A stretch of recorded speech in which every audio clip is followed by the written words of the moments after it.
好多人舉手，唔好意思啊，先同大家。Members, apologies. I got the time wrong. My fault.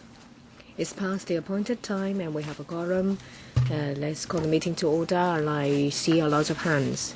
The first item on the agenda is confirmation of minutes of meeting and matters arising. Minutes of the meeting on the 4th of March this year has been given to members. Any proposals for amendments or objections? Not endorsed. Information papers issued since the last meeting. We've received 8 sets of papers which are tabled in front of you. Would you like to have a discussion on that? First, Mr. James Tien. Now, we're waiting for the FS to arrive. We're just waiting in the queue to ask questions of the FS. Mr. Albert Ho, I believe you've received 2 of my letters asking to discuss 2 items. One is about ATS, but I don't think that is sufficient because I want to know more about the information concerning to the setting up of the Hong Kong Mercantile Exchange, Hong Kong MX. And I would like to have a discussion as soon as possible. The other one is Collective Investment Scheme, CIS. I'm concerned about the function of regulation of the SFC in this regard. One of the things I've heard is that prior to Apex Horizon, there was a similar scheme launched. So I'd like to ask, how come the SFC did not take action only until when Mr. Dennis Kwok lodged a complaint with the SFC when the SFC took action? So I have a lot of questions on the work of the SFC, and I'd also like to know what is going on. I hope that these 2 matters will be dealt with as soon as possible. If it cannot be on the agenda next time, then I hope there will be a special meeting. Let me report to you that in relation to the Hong Kong MX and the heated discussion in the community, I've already spoken to the Deputy Chairman.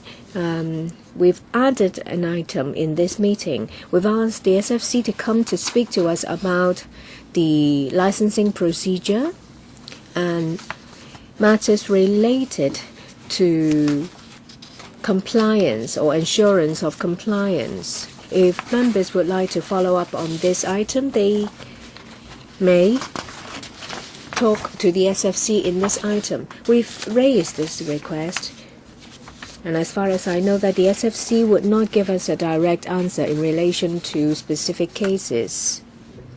But I will give members flexibility to ask questions, but as to whether they will answer when it comes to individual cases, I believe they will give us general answers. The same applies to Apex Horizon. We've sent letters to the SFC. They said that they were individual cases and they will not, in accordance with past practice, put it as a separate item in the agenda. I think they will only talk about CIS. It may not touch on the crux of the problem in the minds of members. Well, how are CIS regulated? Is it the case that these schemes are going on in the market and they turn a blind eye until someone makes a complaint? I would like to get some answers.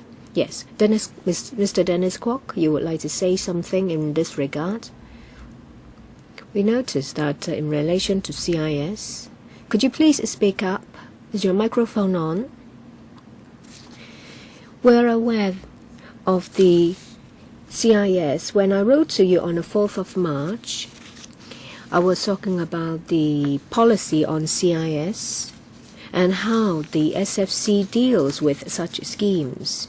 That's what I wrote in my letter on the 4th of March. So the reply may not be accurate because they said that they thought that we're only targeting Apex Horizon. No, that's not the case. We want to follow up on the general policy in this regard in CIS. Mr. Abraham Sheikh.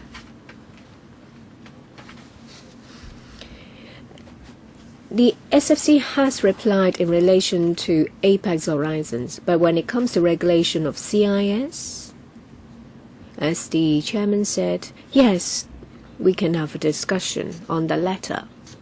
We've touched on this in Lehman Brothers incident.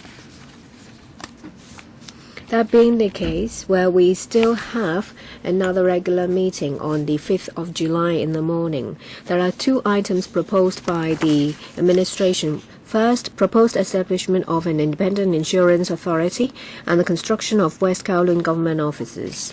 I've heard members, and yes, the Apex Horizon may be an individual case, but we can talk about policies on CIS. We can put it on the agenda in the next meeting, the meeting before summer recess. That will be on CIS, yes. So there'll be three items on the agenda of the meeting on the 5th of July. And that will be the items for discussion next time. Next, we will invite the Financial Secretary to come to join us for a report on the latest overall economic situation. The administration have already provided two papers, CB1 1028/121301, CB bracket 1 1128/1213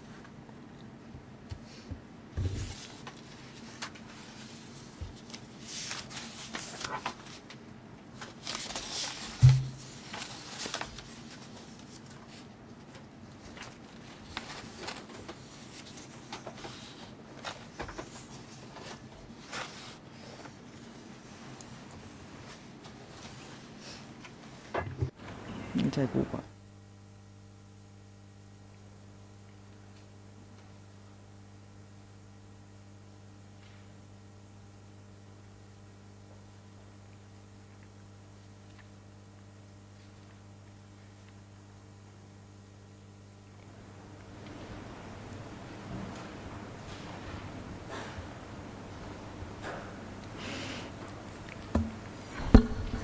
係財政司司長。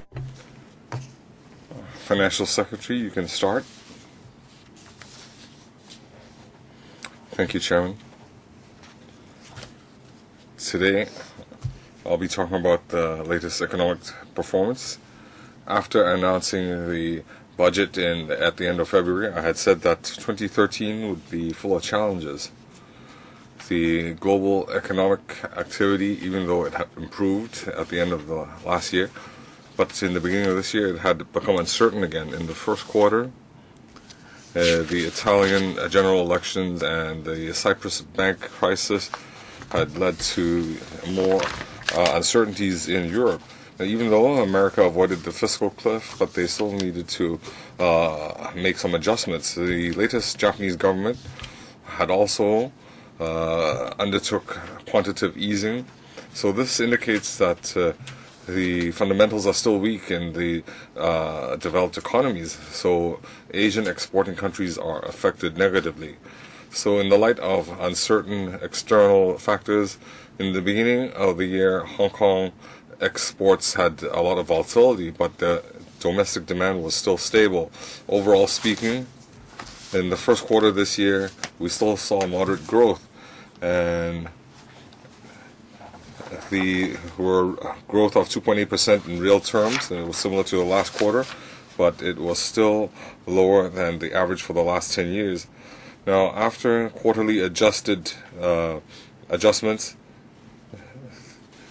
there was a 1.4% growth in the last quarter, and there was only a 0.2% growth in the first quarter of this year.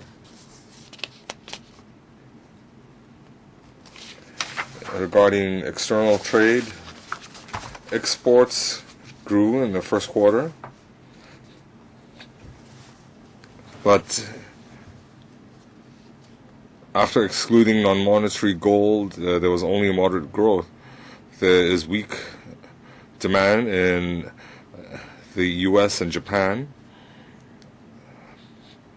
but exports to mainland and Asian markets saw solid growth. The figures for April were still reasonable. We have growth in economic and financial activities, and we recorded rapid growth in the first quarter. Thanks to improved financial markets, we saw some stable growth. There was growth in private consumption, and we saw growth in retail sales in April. So that indicates that retail is still robust, but investment in the first quarter it had fallen from the peak in the last year, and that is because of capex slowing down in the private sector. The labor market is stable. Overall employment in the last few months has been growing steadily, but because of a stable labor situation, the growth in labor, the growth in the job market has been moderate. So we saw unemployment has increased from 3.3% to 3.5%. The income has been growing. The median income and the lowest 10th percentile, we had saw some 2.0% and 3.4% relatively speaking. Now, as we saw the adjustment of the minimum wage in May, I think we will see the livelihood or improve. But given the uncertain external factors, unemployment will be under pressure. So looking forward to the second half of the year, the advanced economies still lack momentum. The global economy will still be growing at a slow pace. So our current risk comes from the euro area. The structural problems need a longer time to resolve. Plus the problems of the debt crisis, there is already negative economic growth, and there won't be any improvement. In the U.S., even though the labor market and the job market has been improving, but the fundamentals are still weak. In the beginning, there was an increase in tax and also a cut in government spending. So we see a depression in economic growth. The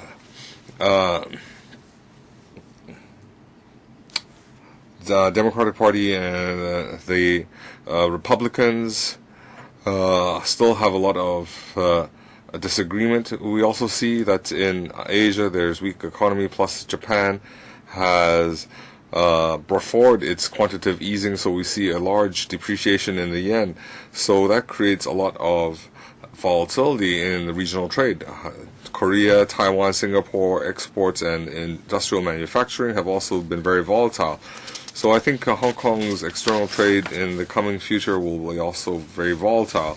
We also need to bear in mind that given the quantitative easing environment, the external economies have the risk of the asset bubble, and there's also a flow of foreign exchange given the H7N9 and the different geopolitical risks.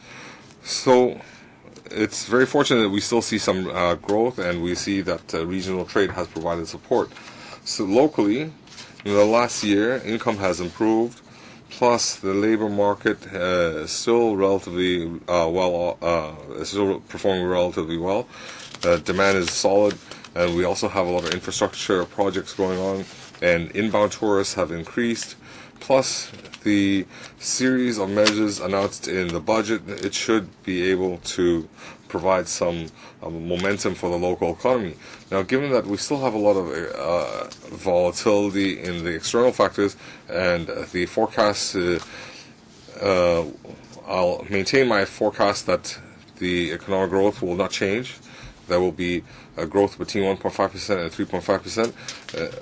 Inflation has been coming down since last year, and this year it's been stable.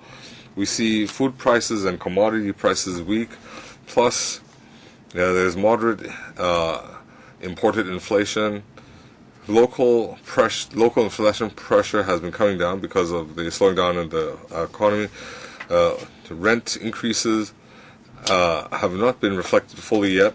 Overall CPI in the first quarter of this year, compared to the last quarter, it has come down to 3.7%, and in the first quarter, it has increased to 4.0%. It's because of the weather, the influence of weather on the prices of vegetables.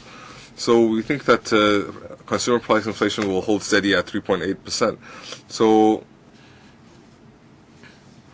after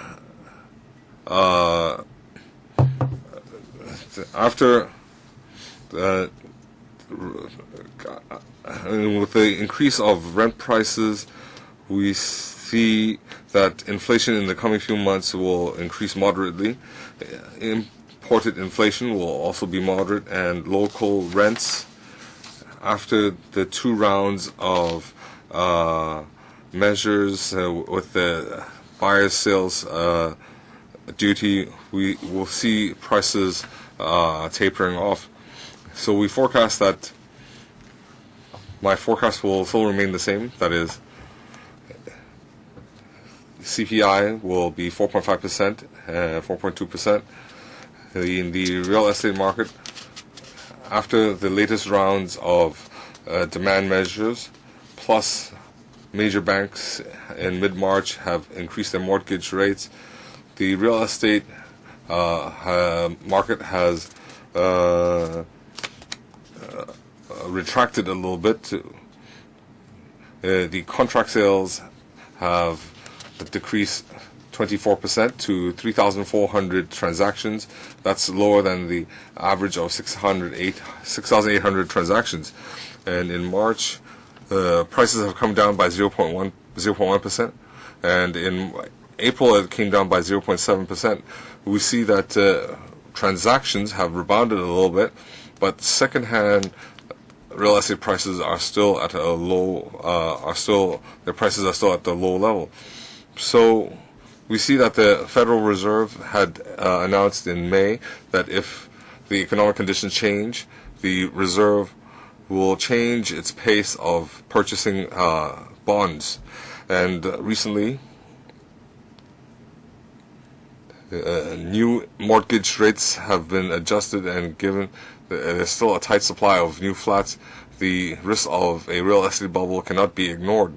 So after the last few years of rapid rises in price, there has been an increase of 127% since 2008. So it indicates that purchasing power,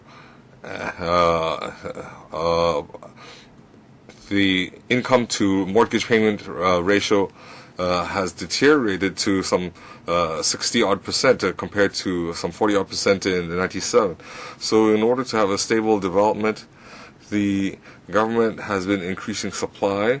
In the coming few years, the overall supply will be 67,000 units. That's the highest since September in '07. So this indicates the government's efforts over the years. But since increasing supply takes time, the government has also done a lot of demand management. It is trying to cool down the property market, and the government will continue to monitor the development in the real estate market. Chairman, we still have a lot of uncertain factors, but the economic fundamentals are sound in Hong Kong. We can manage external risks. We will still pay attention to global developments. We will implement policies at an opportune moment. And now I'd like our Chief Government Economist, Mrs. Helen Chan, to talk about Hong Kong's recent economic performance and provide a more detailed analysis, and I can answer your questions later. Do you have any speech material that you could provide us? Yes, I can provide you with my speech. Helen? In mid-May, we've announced the first quarter GDP figure, and we've also reviewed our economic growth forecast for 2013. I will make my presentation in that two parts. First is the economic performance in the first quarter of this year.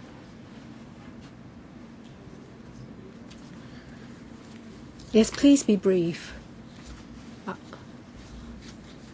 And the second part is about the economic forecast of the year 2013 and also about the latest situation of low-income earners.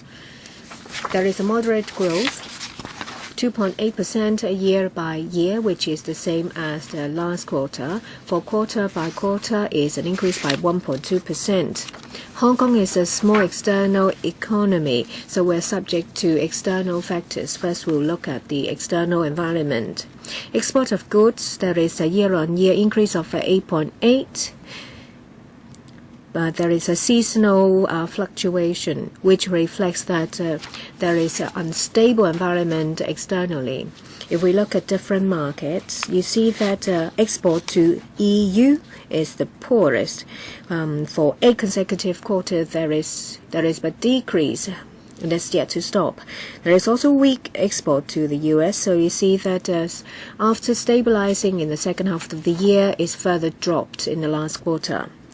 So as a whole, it's performing quite poorly. So there is an increase in the first quarter. It's because of the mainland. There is an increase of 8.5%, and there are also different degrees of increase in other Asian markets. You can see better in this diagram. Compared to the situation before the global financial crisis, to US and EU, compared to the first quarter of 2008 is a marked difference.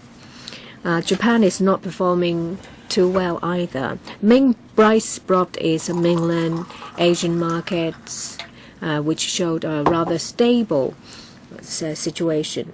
Export of services, we picked up pace in the rate of increase. And you see that in the first 2 quarters, it's increasing at an increasing rate. In relation to different sectors, if we look at trade-related services or transportation, there has been slight improvement. Financial and business services, the line in red, in the first quarter it has performed better. Main bright spot is also on tourism. For the first quarter, 15.3% increase compared to the later half of last year. We have picked up the pace. Domestic sector, 2 parts. First, consumption and investment. Private consumption in the first quarter, year on year, it has increased by 7%. And why there is good momentum in this regard, you see on the left, there is actually concrete factors supporting it. For people, most important thing is a stable job and increasing income. We have a low unemployment rate, and as a whole, income is quite satisfactory. You see the line in red is constantly higher than the increase of private consumption expenditure. Of course, in some parts, there are also factors related to wealth and the relief measures in the budget, increasing disposable income, which then boosts private consumption expenditure. Investment in the first quarter is slacking somewhat, but you can see that the performance quarter to quarter can be quite fluctuating. The drop in the first quarter, whether it's the start of a downward change, we have yet to see. The labor market. In the past year, we have experienced a slow rate of increase of our economic growth, but then we have a low unemployment rate, 3.5% overall unemployment, which can be said to be full employment. By sectors, first, an overall situation compared to a year ago, there was a slight increase of 0.2%. Those suffering unemployment rate increase, import-export, retail, restaurant. Whereas with a lot of infrastructure projects, The unemployment rate in construction remains low. When it comes to information and communications, financing, insurance, and real estate, professional and business services, there are different degrees of drop in these few sectors. In relation to major service sectors, in a lot of them, the unemployment rate is below 3%, which shows that the situation is quite good. So overall speaking, labor demand remained largely steady, and there is a steady increase in employment. New jobs created in sectors is not focused in one sector. It's in different sectors, save and except import, export, trade, and wholesale. There is job loss. It's understandable because in the past year to the beginning of the year, export is not performing well, thereby affecting the situation. Sorry, a lot of members would like to ask questions. Would you please speed up your presentation? You have already given us the hard copy, right? Yes, I'll go through it very quickly. Inflation in April, slight increase to 3.9%, mainly because the vegetable prices in South China have increased. It has dropped from the peak of 6.4% to 3.9%. So there is limited room for further downward adjustments. Residential property market. The government is always vigilant to housing bubble risks. We will increase flat supply and also counter-cyclical measures to manage demand. And the sixth round of macro-prudential measures of the Hong Kong MA will reduce the bubble risk in this market. After SSD has been launched, speculative activities have been cut to close to nil. It's been 4 months since the launching of the buyer's stamp duty. It has curbed non-local demand. Increase of supply, you can see that the amount of flats to be built for this year and next year is higher than the previous years.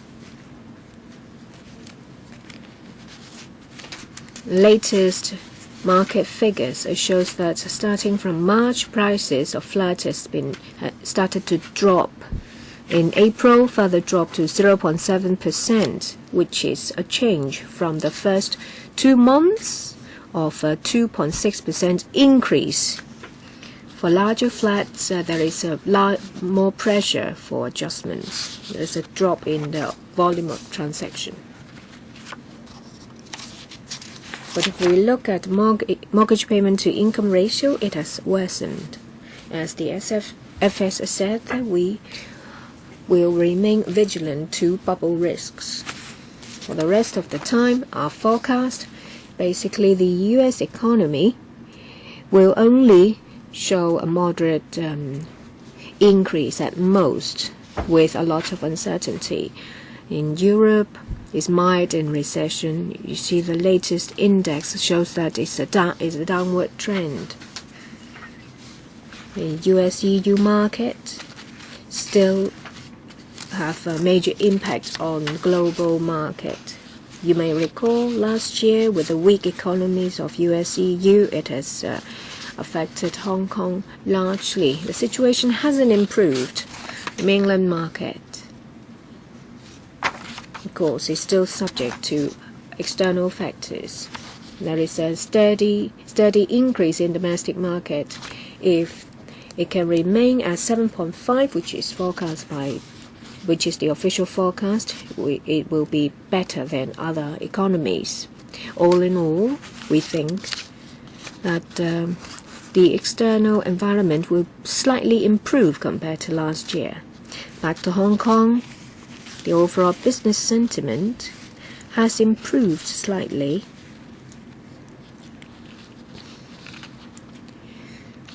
So it shows that there is a subsidence. We expect the worst has already passed. overall speaking, if we are to reach the forecast growth by 1.5 to 3.5%, it's attainable. Inflation, an issue of concern. In the past year,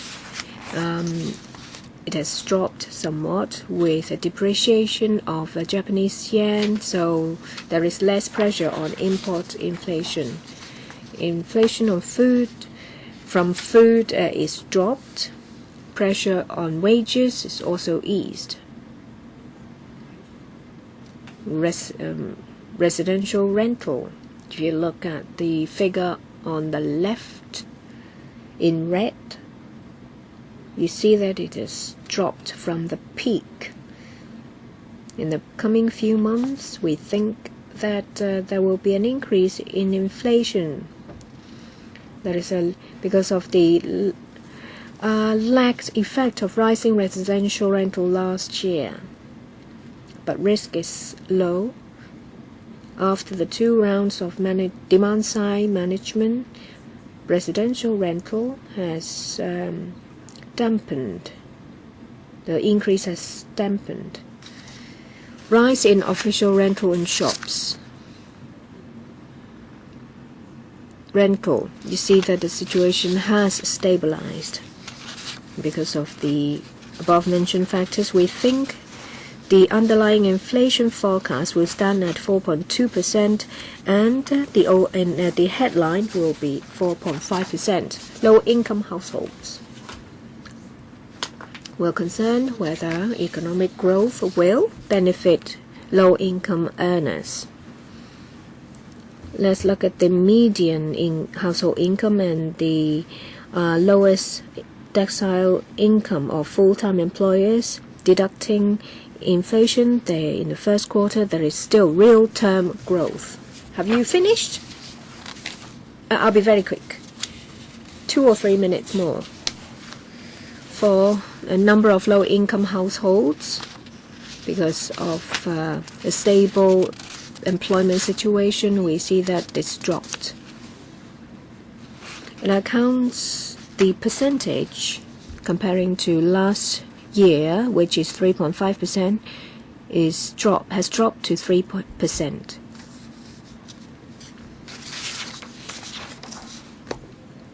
If we look at composition of economically active persons in low-income households as a whole, the number has dropped. I'm not going to go into the details. And if you look at employment of low-income earners and compare it with the total unemployed people, juxtapose the two figures, you see that it's in line with the overall economic situation. Most important thing is for continuous growth in our economy and stable employment labor market. They will benefit in the end. That's the end of my presentation. Thank you.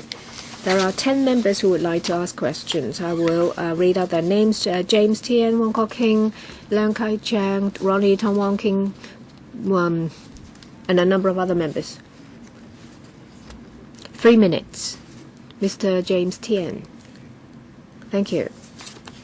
It's very difficult to improve the relationship between the legislature and the administration because we're just talking about what we want to say. So I'll say what I want to say in my 3 minutes. I don't expect any answers. Well, the administration is aware about the uncertainty in the global economic environment. We're aware of that. We're a small economy, so we are sitting ducks. And what can we do apart from taking care of people's livelihood? Do they have to also take care of the business sector as well? Yes, for conglomerates, they can invest all over the world. XRL, West Kowloon, if these projects are put on hold, it doesn't matter to them.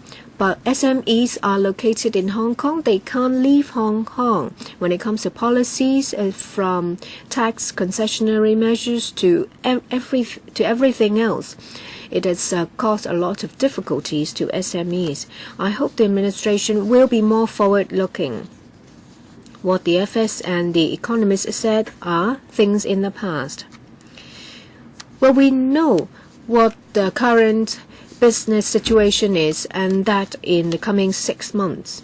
And if we wait for economists and the administration to compile figures, it will be several months later. Do you know how we look at the future? What SME are concerned is, well, as is repeatedly mentioned by legislators, shortage of land. The administration is talking about over 60,000 flats.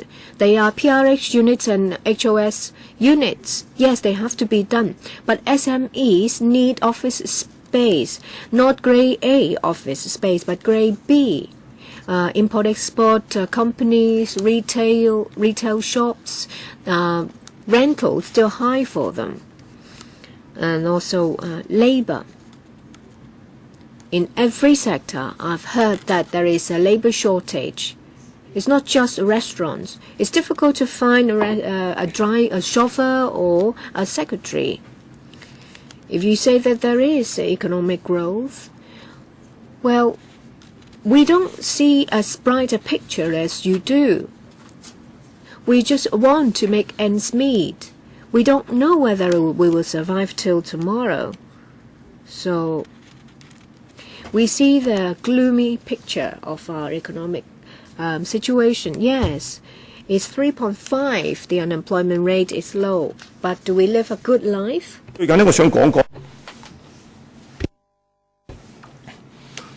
I want to talk about the BSD. This has affected our economy, and Manulife has also commented on it. I understand there's no time for the government response. Next, Wai-king. I'd like to ask the Secretary 2 questions. First, the economic competitiveness by this. Hong Kong has ranked first in the last 2 occasions, but Hong Kong ranked 3rd now. Financial Secretary, what is your response, and how will you lead Hong Kong to regain the top spot? Second, according to the government, unemployment has the highest of 5.8% in the construction industry. That's in PowerPoint 16. But I see that recently the business is calling for import of foreign workers. So what is your view on importing foreign labor? Sharon, regarding competitiveness, we need to analyze is it a structural issue or a cyclical issue? We see that our slipping 2 places. The reason is in 2012 our growth had slowed significantly. In 2011 it was 4.9%. In 2012 it dropped to 1.5%. So Hong Kong is an open economy. If the external demand slows down, then our economy also slows down. But this was true for the rest of Asia. They had slowed down as well. For example, Singapore, Taiwan, India. Their economies also had a substantial slowdown. Their rankings had also fallen. We see this year the growth rate is slightly higher than last year. In our first quarter, our growth rate was 2.8%, and our first quarter growth rate compared to neighboring countries is better off. So we don't just focus on growth rate, we also need to look at job stability, and we almost have full employment. Unemployment is at 3.5%. You could also see from the figures that the low-income groups have seen growth in their incomes. James Tian mentioned that there is a tight job market, and Mr. Wai-king mentioned the importing of foreign labor. Well, in the past we had mentioned on a lot of occasions we have a mechanism to deal with imported labor. When we can't recruit, we will continue this policy. Mr. Leung Kai-cheung. Thank you, Chairman. Let's refer to PowerPoint 39 to 42. This indicates why our local economy is slowing down. The first thing I want to talk about, if you look at page 40, residential rents and office rents. The third diagram on page 41 is shop rents.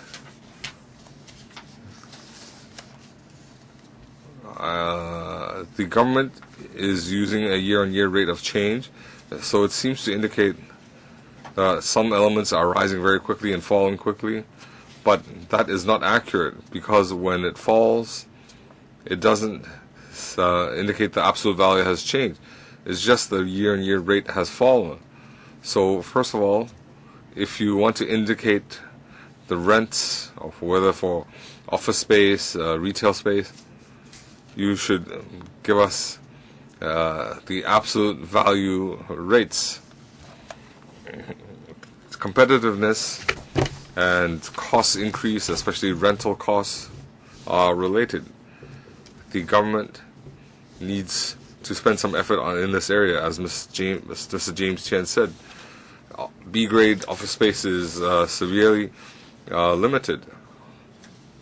And if you look at salaries on page 39, why have wages gone up?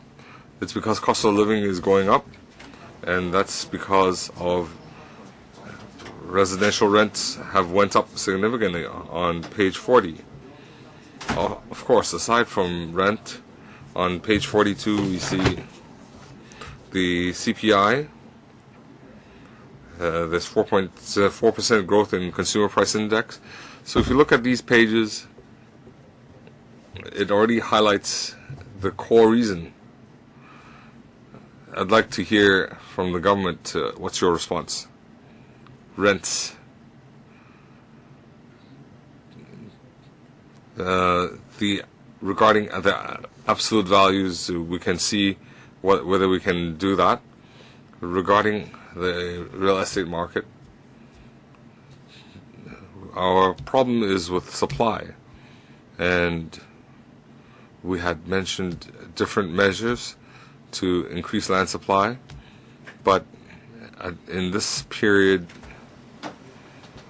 we have some measures to deal with demand. Okay, next, Mr. Ronnie Tong. We're worried about the competitiveness weakening. The Secretary says it's a structural problem, but he's not too concerned about residential rents. In paragraphs 3.9 to 11, we see that residential prices have been going up. Transactions have increased by 24%. So that means there is speculation going on.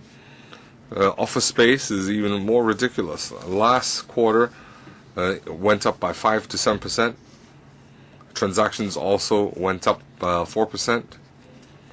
For industrial space, prices in the last quarter went up 10%. Rents went up 2%. Transactions compared to 2012 have increased 19%. The government mentioned these figures, but there's no response or policy concern. I have a couple of questions. First of all, at this point, has the government done any research on commercial office space prices and rental prices? Have they looked at how it affects our productivity? The government figures, such as PowerPoint 41, the message is not complete. On page 41, it indicates that commercial rents have been consistently high. So has the government, after targeting residential property, will it take measures to stabilize commercial prices, commercial property prices, and commercial property rents? And third, our CPI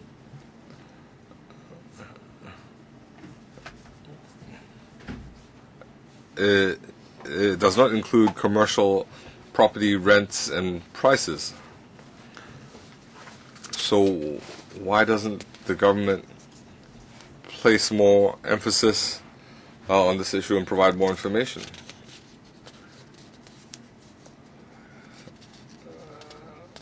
I mentioned just now that our points on competitiveness are not structural. It's cyclical. It's not structural. Regarding retail and office space rents, their sale price volatility is related to the economic cycle. I'm asking, whether it's structural or cyclical, don't you have a responsibility to deal with it? I'm willing. Yes, please respond. We see that in the last 3 years, we saw rents increasing, and it's because of the domestic economy improvement. If you look at the third quarter of 2008 and the first quarter of 2030, our retail sales had went up 76%, and our rents had went up 37%. So there is a direct correlation. So that's why we had put forward a range of demand management measures. So we saw in the residential sector some stabilizing, and transactions fell, and we will continue. But ultimately, we need to deploy more effort in supply. We have 9 plots of commercial land that can provide 330,000 square meters, and we will roll this out, and we will enhance the supply in the commercial business district, and we will do more. We'll expend more effort in supply. Mr. Wai-king. Ever since reunification, the economic development has been relying on the 4 economic pillars. These pillars have some concerns, especially in the financial sector. We had wanted Hong Kong to be the equivalent of New York or London. Well, whether in the Greater China area, it's like a tortoise hare race. We need more diverse development. So I'd like to ask the Secretary, what policies do you have?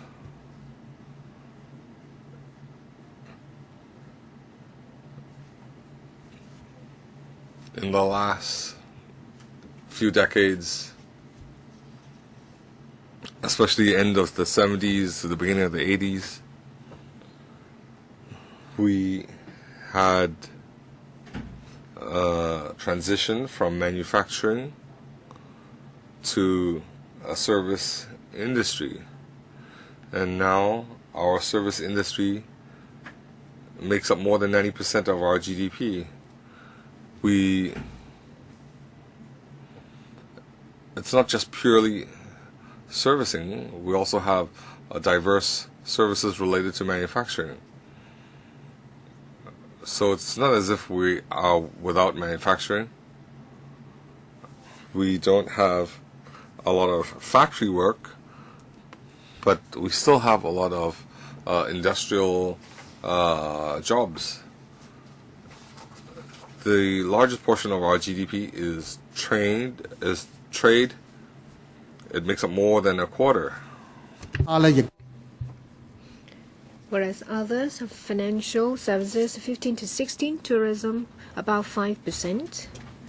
More importantly, professional and business services over 10%. In recent years, we have stepped up our effort to diversify our services and to identify new markets. We provide to BRICS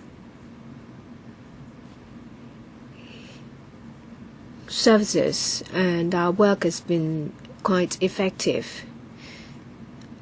Trade with BRIC countries has increased by fourfold.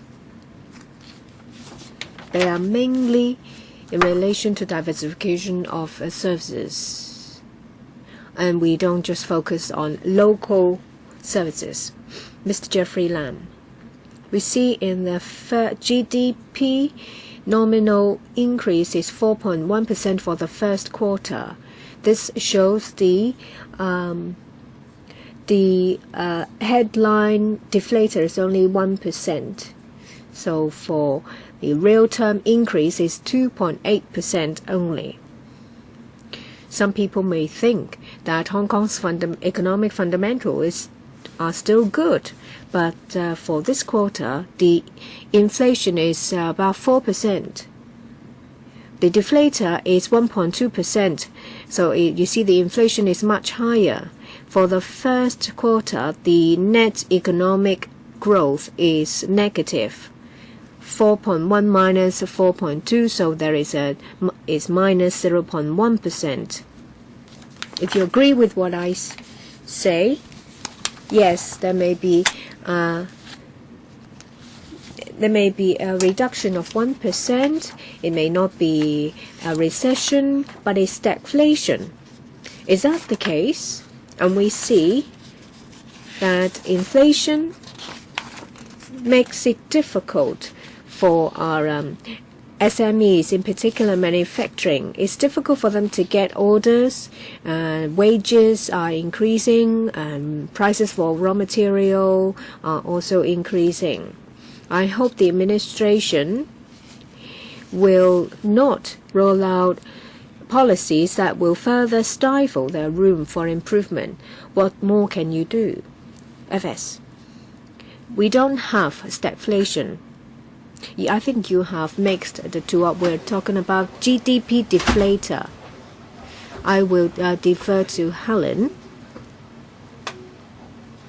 to give you more explanations from an economic perspective. And this is a technical factor. When we calculate GDP real term growth, we use GDP deflator. Why the GDP deflator is the 1.2 GDP deflator is different from CPI? Because in GDP there is a big percentage of external trade, which then in turn affect the GDP deflator. For the first quarter, we see that prices for export shows a slower increase than import. So it has dragged down the GDP deflator. Whether it will persist, we will monitor it. Mr. Lam? Yes, that is the view of some people. And since that being the case, it will be better for the administration to clarify it. Anything to add? We don't see any risk of stagflation. GDP still shows a 2.8% growth. Compared to Singapore, Taiwan, and Korea, we are doing better. Inflation is stable. Mr. Andrew Leung, thank you. Just now the FS said that in Japan they have quantitative easing, depreciating Japanese yen to a large extent. You see that the scale of the quantitative issue will slow down, and it may even come to a stop, and they will stop issuing bond. You see the slumping of Japanese market, and there are also uncertainties. I have a question for the FS. SMEs, especially those in Asia Pacific, are subject to these two forces. What's the future for them? In Hong Kong, we have labor shortage. Well, a labor shortage and inflation are not too severe. And there is also a weakening of EU-US markets.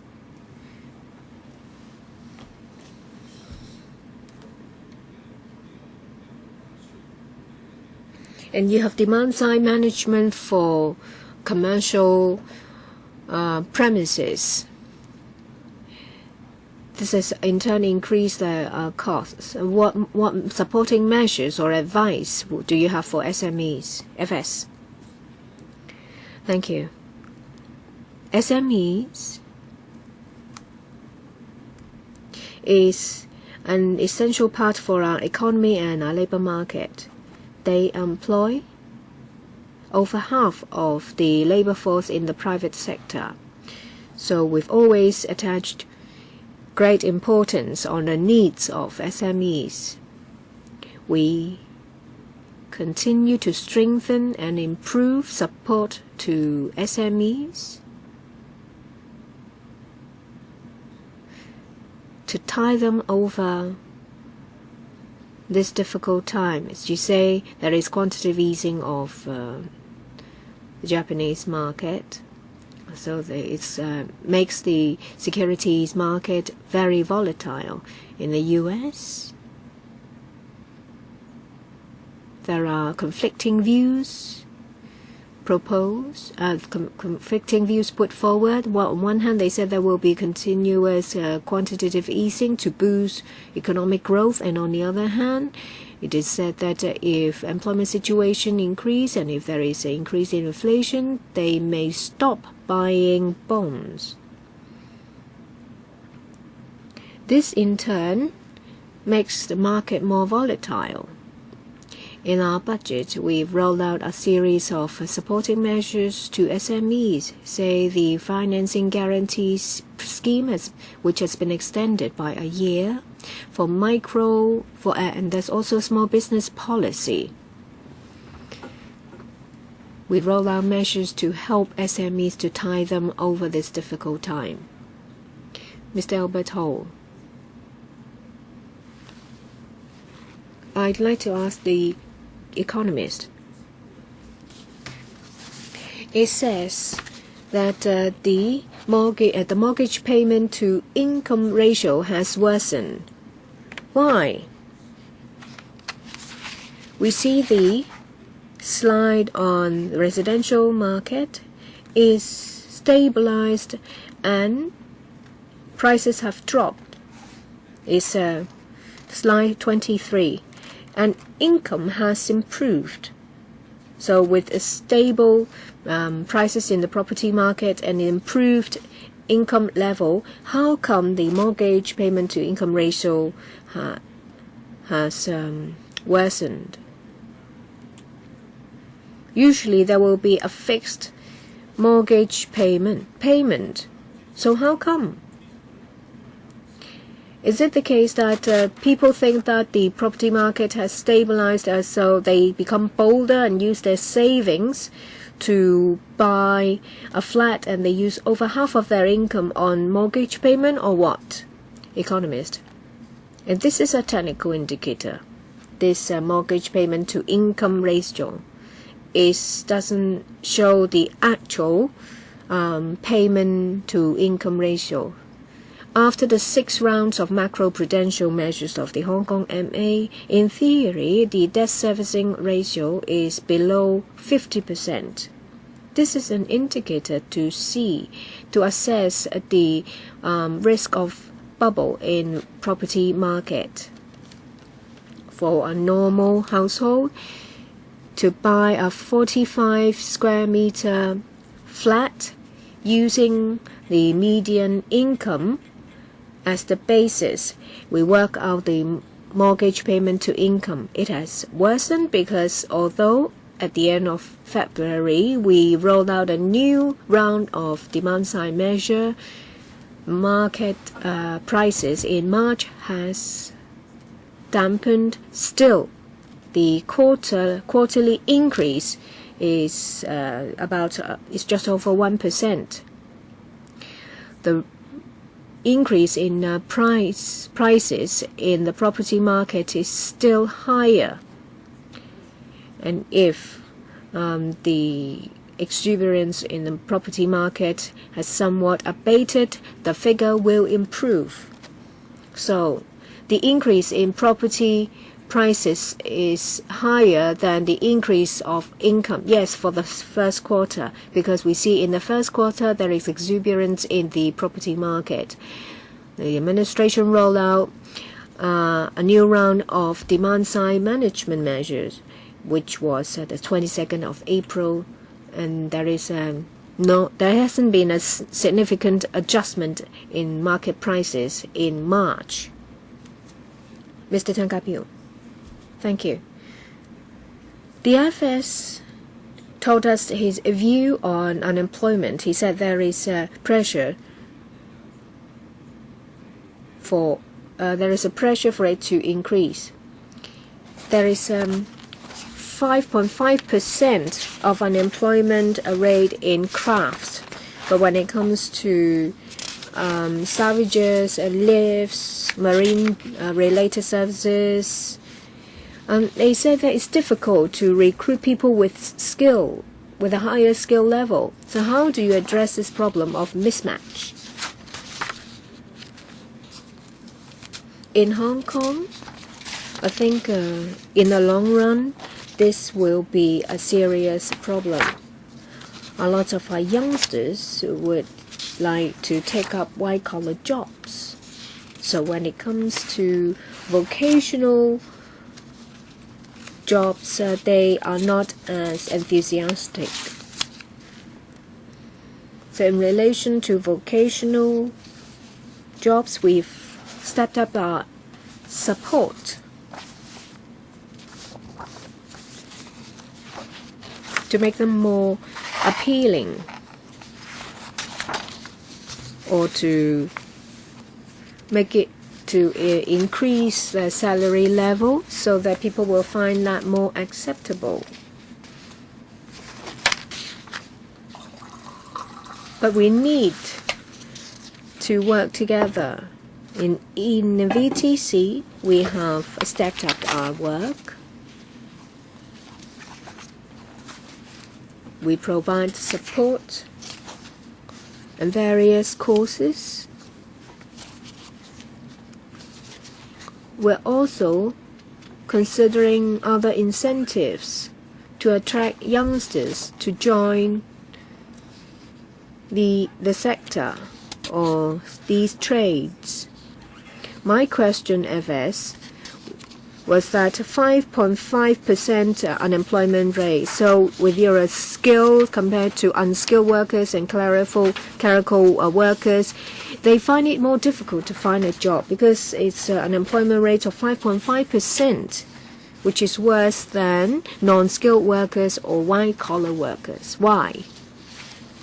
If there is a 5.5% unemployment rate, I think you may be talking about a mismatch, because in these trades there are still vacancies, and possibly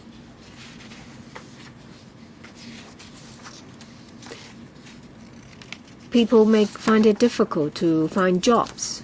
Next, Ms. Chen Yun Han. Thank you. FS, the administration has always been using similar excuses to fob us off. We've been talking about this for over a decade. Look at the wide wealth gap, mainly because there is working poverty. People can't find a job that will help them move up in the social ladder. I think we need to find a solution.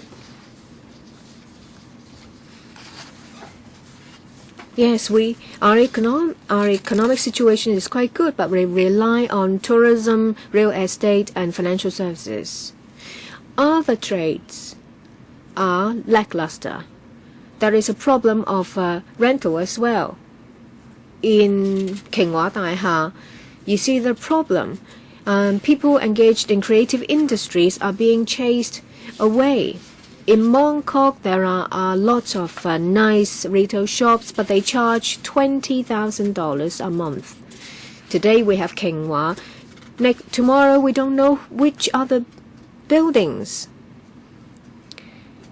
So when an area becomes popular, then it attracts people from the creative industries.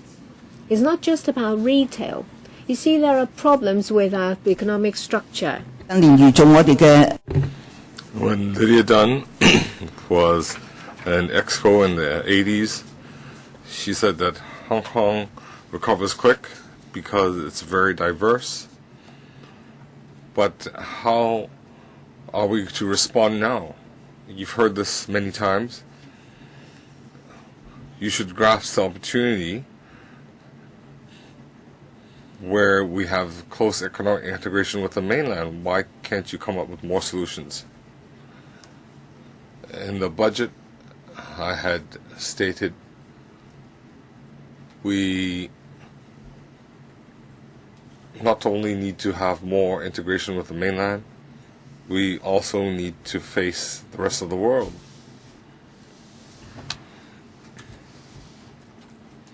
Because we have an advantage in this area.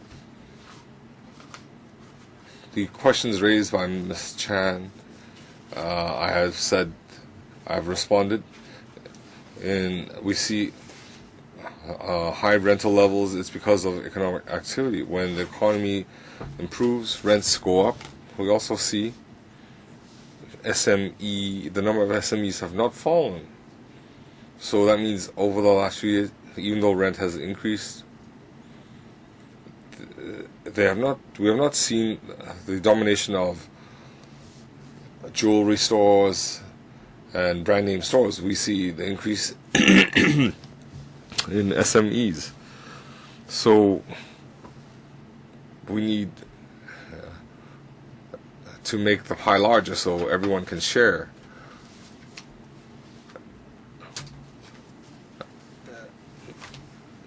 If the government maintains this attitude, the economy will not improve. Well, Hong Kong has a free economy, so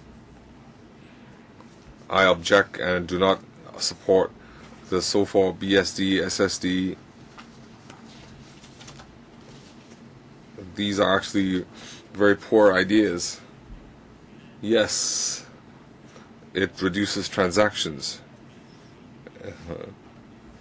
But the issue is these measures do not assist permanent residents in acquiring property, and it does not reduce the queue for public housing. In fact, it creates a lot of problems. You are intervening with the market. You prevent investors from investing in Hong Kong. You also affect real estate agents. They are unemployed. You also affect the furniture industry, the cleaning industry, the renovation industry. And as you said, the economy is poor now. You need to stimulate the economy. So are you trying to sacrifice these industries? So with the demand management measures, have you assessed how it affects employment, including the real estate agents, renovators, furniture, cleaning, a series of industries related to real estate? I'd like you to do an assessment. You said that there are first quarter figures available. Exports to Japan, Europe, and US have dropped, but more exports are made to the mainland. But media reports say Korea, Singapore exports have gone up. So I'm not sure if my information is accurate. So in the first quarter, in Singapore, Korea, Taiwan, how did the exports go up or down compared to Hong Kong? I can provide some specific figures. In Singapore, Korea, Taiwan, their first quarter, their figures are worse than Hong Kong. Year on year, did they have a large drop, Helen?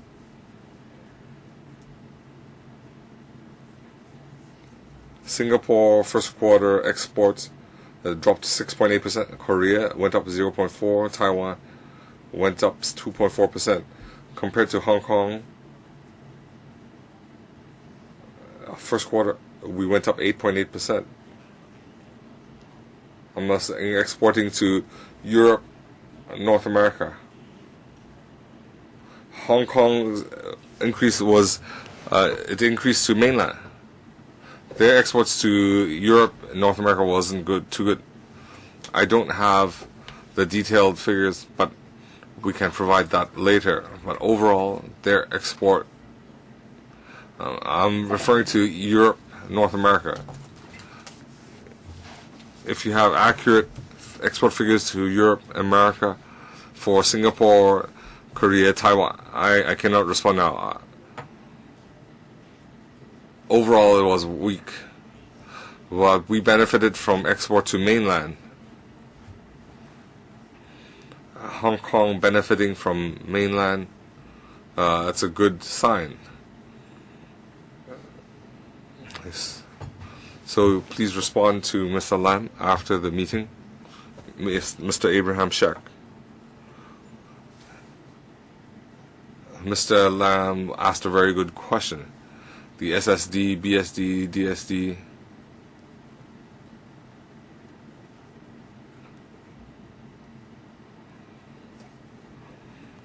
They're just pulling the wool over our eyes. If you look at PowerPoint 23, they have done a selective assessment. Whether it's SSD, BSD. It's like the emperor's new clothes. So where does the question lie? If you look at 2010 up till 2013, when the SSD was introduced, transactions fell 40%. So where did it fall? In the second-hand market.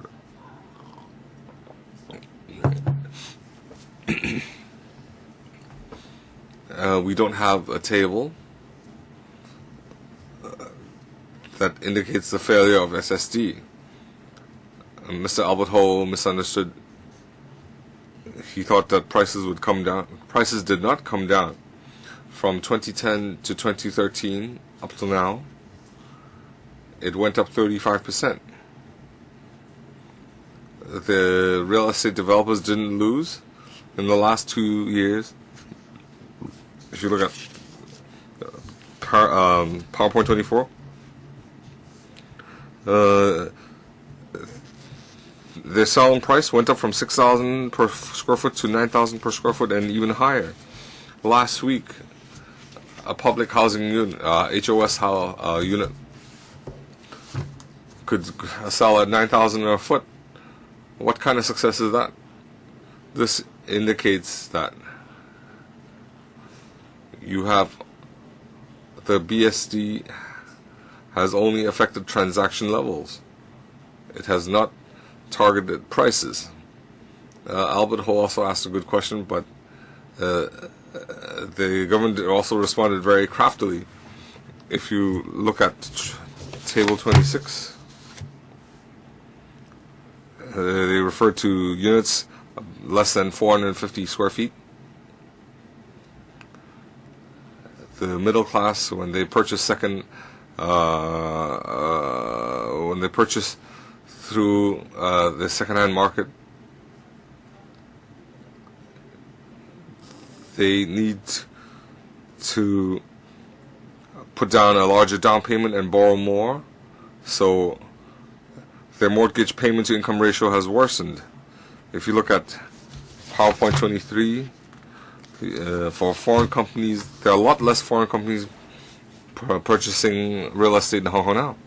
They don't purchase dormitories. They don't invest. A lot of downstream industries are affected.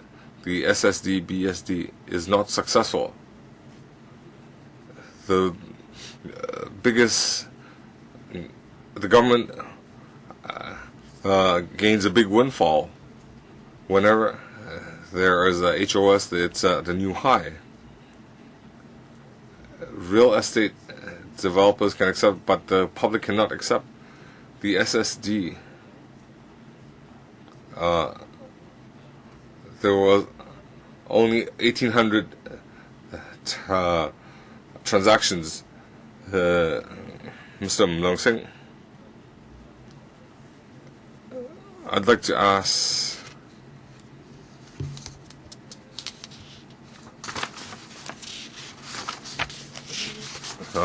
the capex had strong growth.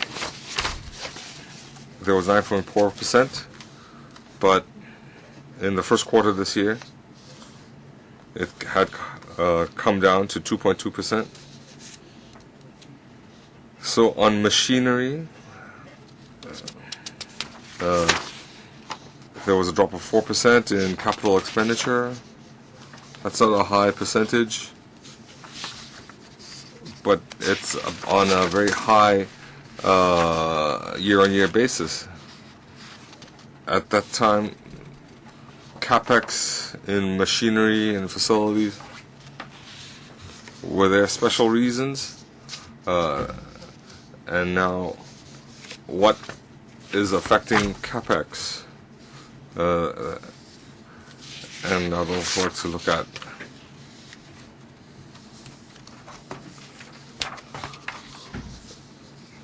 expenditure on building. There's no significant change, but investment in facilities and machinery, if it's related to infrastructure, why do we not see any change in construction? I'd like to defer to Hel. Last year, investment in machinery and equipment in 2012, it was really high. It was a 21.2% increase. That's because of private sector investment. But on the investment side, if you purchase a large equipment this year, you won't buy it every quarter. So volatility from quarter to quarter is very large. So we see in the first quarter, it's fallen 2.2%. It's because of volatility in machinery expenditure. In the last few years, we've seen this kind of volatility. We feel this is not necessarily a turn of events. Second, construction engineering in the first quarter, compared to last year, there wasn't any significant change. But last year it went to 14.6%. It was a large change. In the construction field, we have government infrastructure that's still growing. I'd like to follow up. Private sector have significant growth, and now it's falling down. Does it affect private real estate completion? Completion also has large volatility. Last year we had 11,000 units, but in the first quarter last year there were only 600 units. So there's a lot of volatility from quarter to quarter. We need to observe a bit longer to see trends.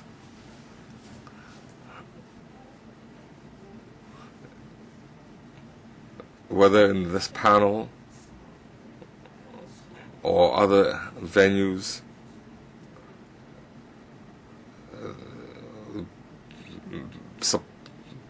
demand management through tax, this problem can only be resolved through supply. We need more supply in office space, retail space. On the last occasion, I reminded the Secretary that it's hard to find land. There's a lot of opposition to land reclamation. I think there's also opposition in releasing agricultural land. I asked, is it feasible to develop underground? I think there should be less opposition for developing underground. So I'd like to ask, did you look at feasibility of developing underground? Will you recruit a consultant and can you release more commercial land? The second question is about the labor market. Well, all business sectors are complaining about manpower shortage. FS, have you asked Policy Bureau, say for example the Labor and Welfare Bureau, to implement further measures to release more people into the labor market, say for example put in place family-friendly policies to release women and housewives into the labor market?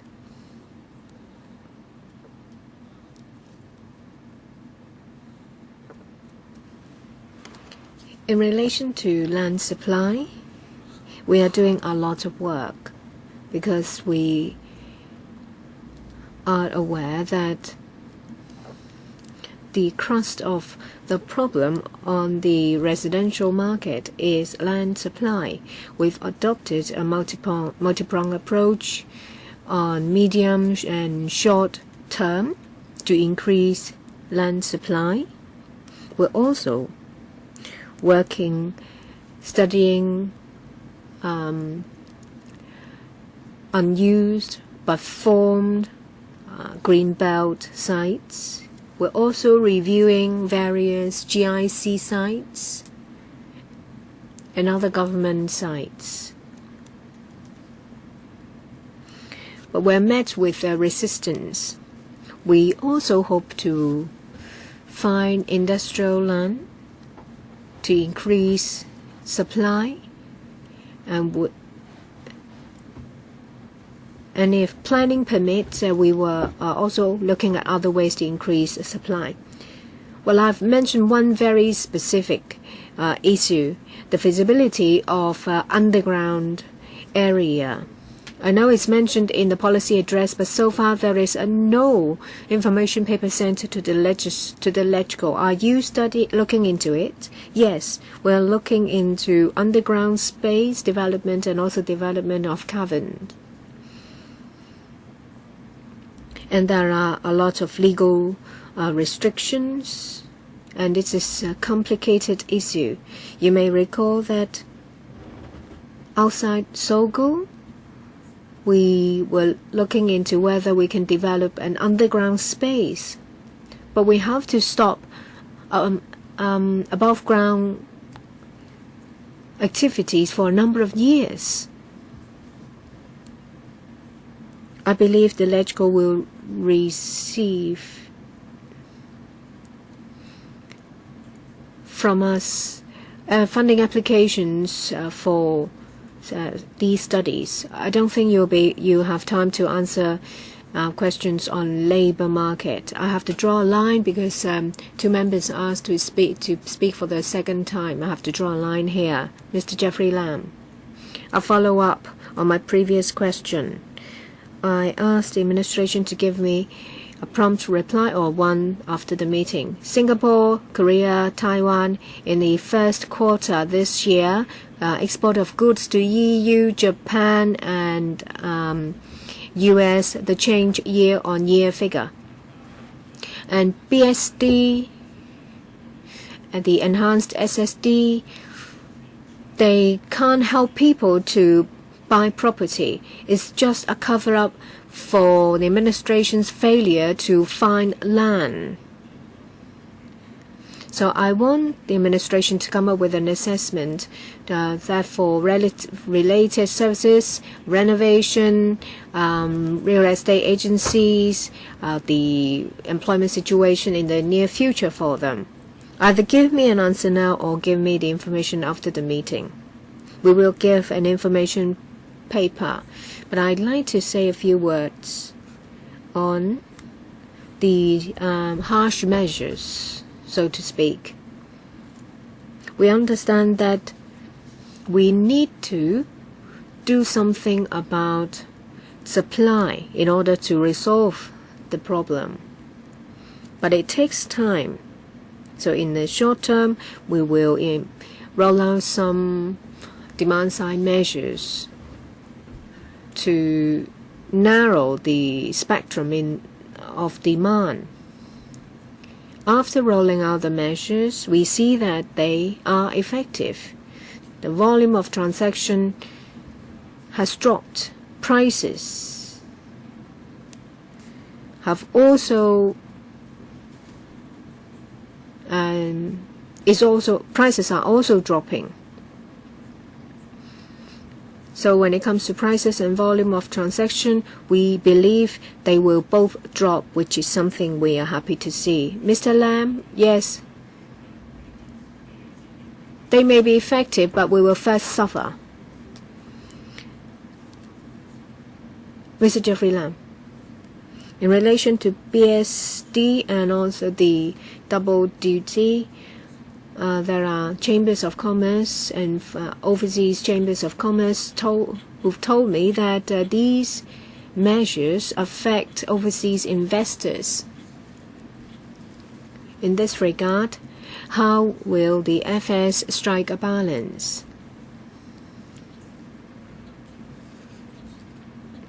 Are these going to be long-term measures, or under what circumstances will you make adjustments? FS.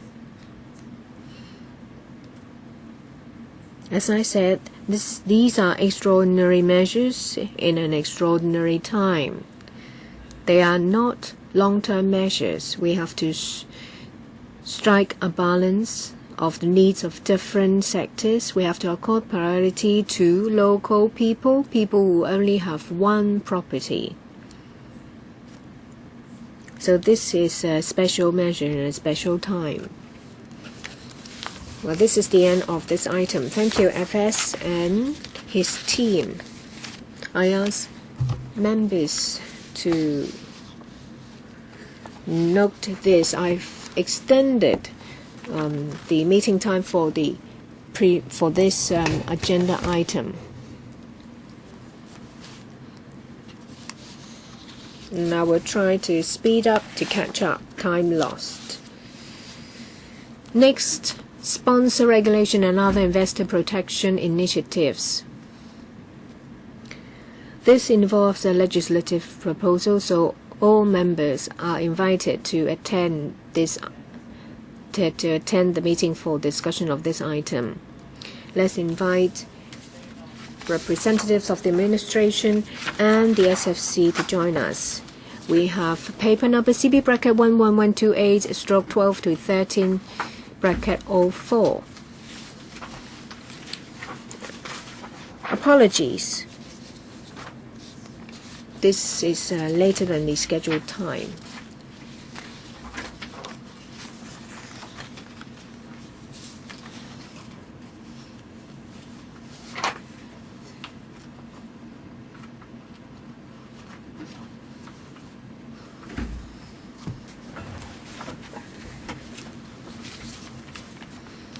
When you're ready, please present the paper. Who is to do this?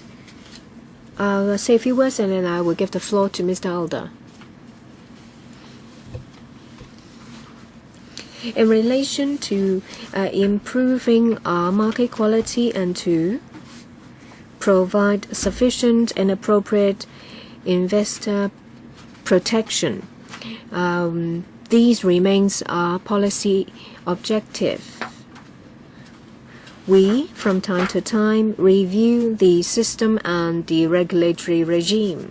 Today, the SFC will, in relation to these three areas, make proposals in order to improve market quality and to protect investors. These three proposals are related to sponsor regulation and requirements,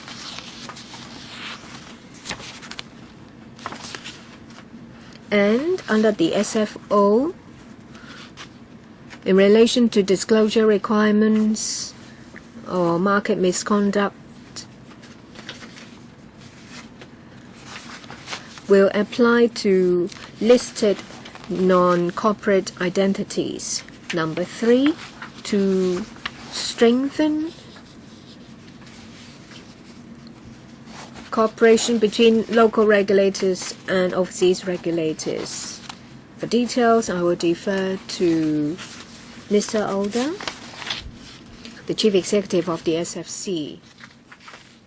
I'll keep this brief because obviously we need time for members to ask questions. Just a little bit of background. Our general proposals about sponsors are part of an overall scheme for reform, which has a very simple goal, and that goal is to maintain a quality listing market in Hong Kong. Most of the changes fall under our own SFC codes and also the listing rules, and fundamentally they focus on a few very simple propositions. One is the expectation that sponsors and companies submit a complete, fully fledged prospectus when they apply for a listing. So far as the sponsors themselves are concerned, they must complete all substantive due diligence on the company before they submit a listing application.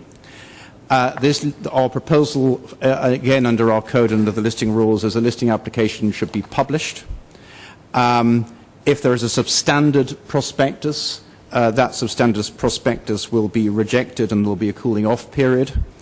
The stock exchange is working with us at the moment on a set of streamlined commenting procedures so that we can demonstrate to the market that although we want sponsors and companies to do the bulk of the work on disclosure before they apply, the listing process itself should be simpler and shorter.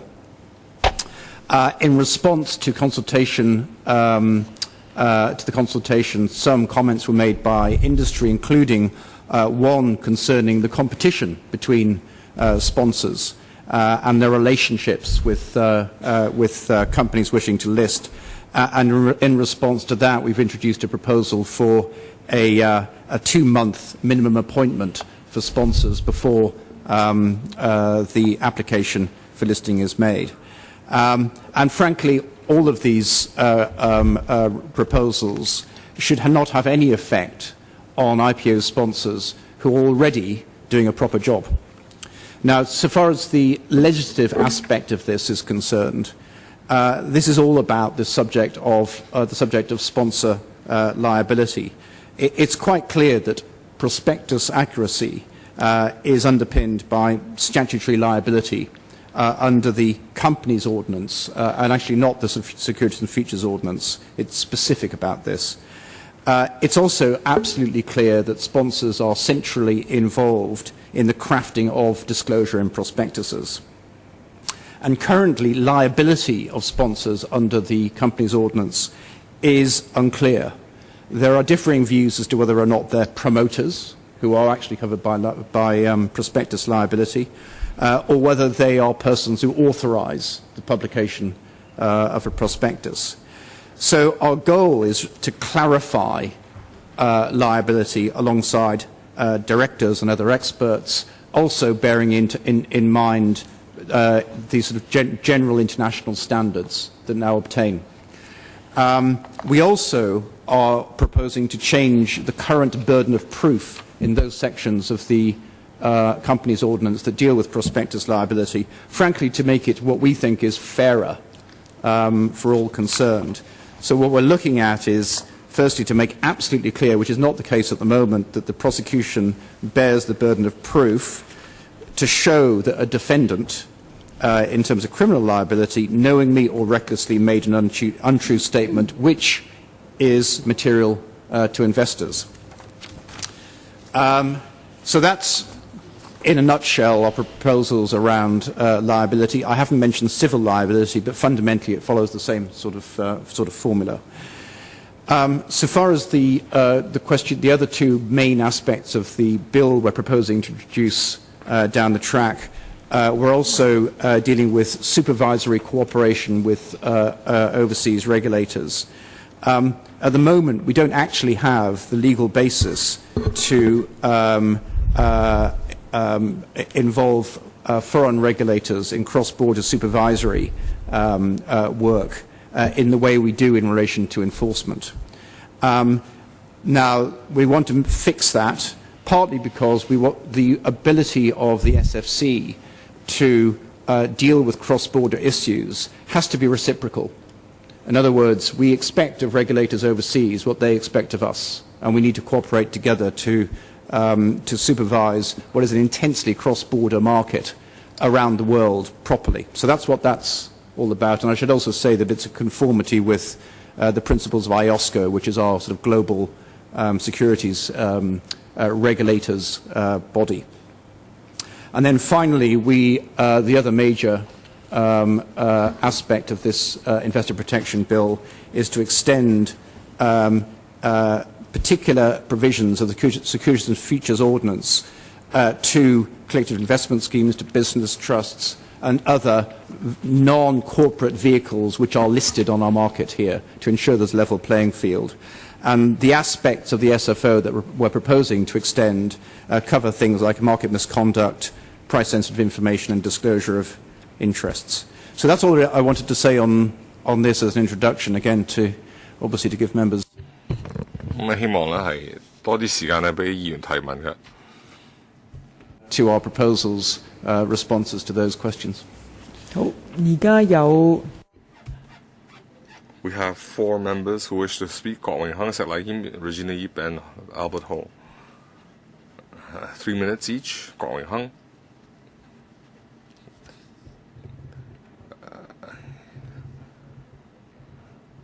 Paragraph 15 says that some prospectus have to be disclosed.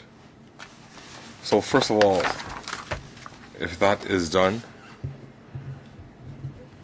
it's not fair to the listing company, because ultimately they might not get the listing approval, but they need to take their internal operations, including their customers, their suppliers, so on, sensitive information made public, but then ultimately they might not get listed. So are there any other jurisdictions or markets that have this requirement, and how do they safeguard the impact of the company? And second, the sponsor liability. It was mentioned just now under the SFC 107, 108, 384, and 281. They have some stringent requirements of sponsors and penalties. The SFC also has powers to penalize sponsors. So do we need to amend the company ordinance? And what extra benefits do we receive from amending the company's ordinance? Who can take up that question? Let me respond to the second question, and SFC colleagues can respond to the rest. Regarding amending law on liability issues, whenever we put forward a proposal, especially if it carries a criminal liability, we have to be very careful. We have to identify a need. Just now, SFC conducted a consultation because it seems that the legislation does mention a sponsor, but it lacks clarity. It allows for different interpretation. So given this condition, and we don't have any cases to illustrate the legislation, so there's no reference for the regulatory authorities and the market. So given such uncertainty, the SFC suggests that the legislation could be made clearer, and it can provide guidelines for market participants, but that's just one side of the coin. We also want to take the opportunity to improve the legislation. The direction of improvement under Companies Ordinance, the burden of proof is on the defendant. That is,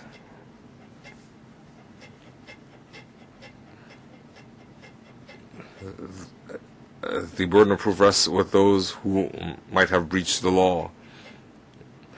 So we want to improve that and have burden of proof on prosecution.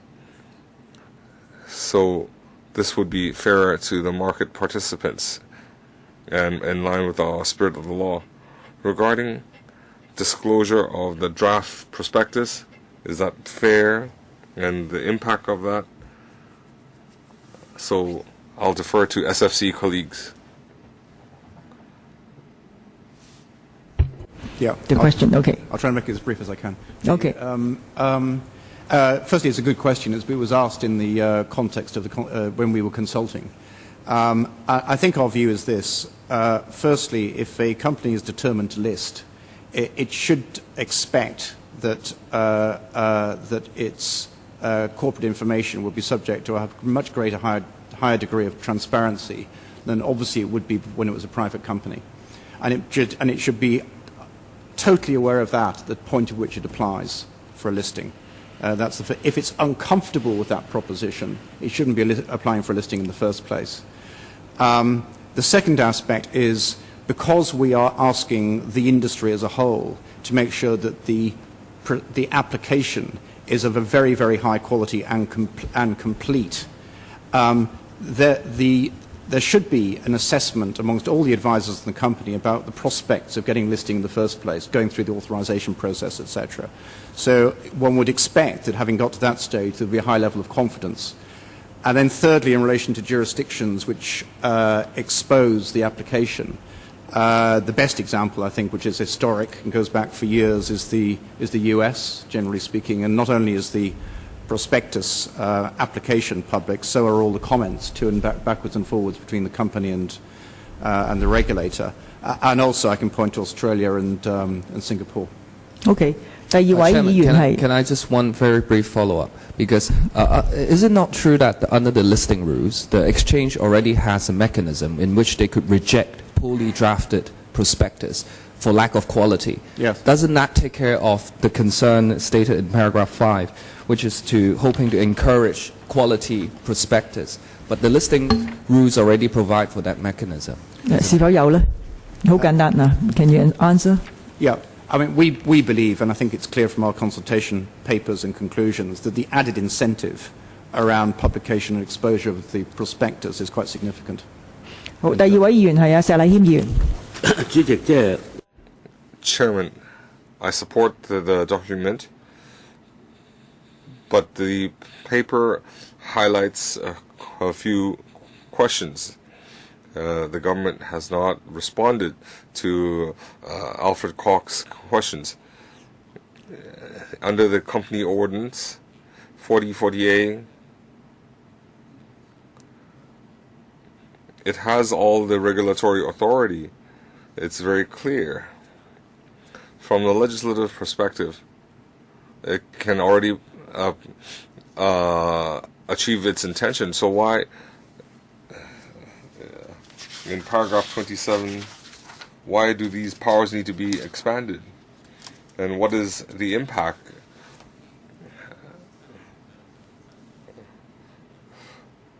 For SMEs seeking a listing, Will it affect the sponsors?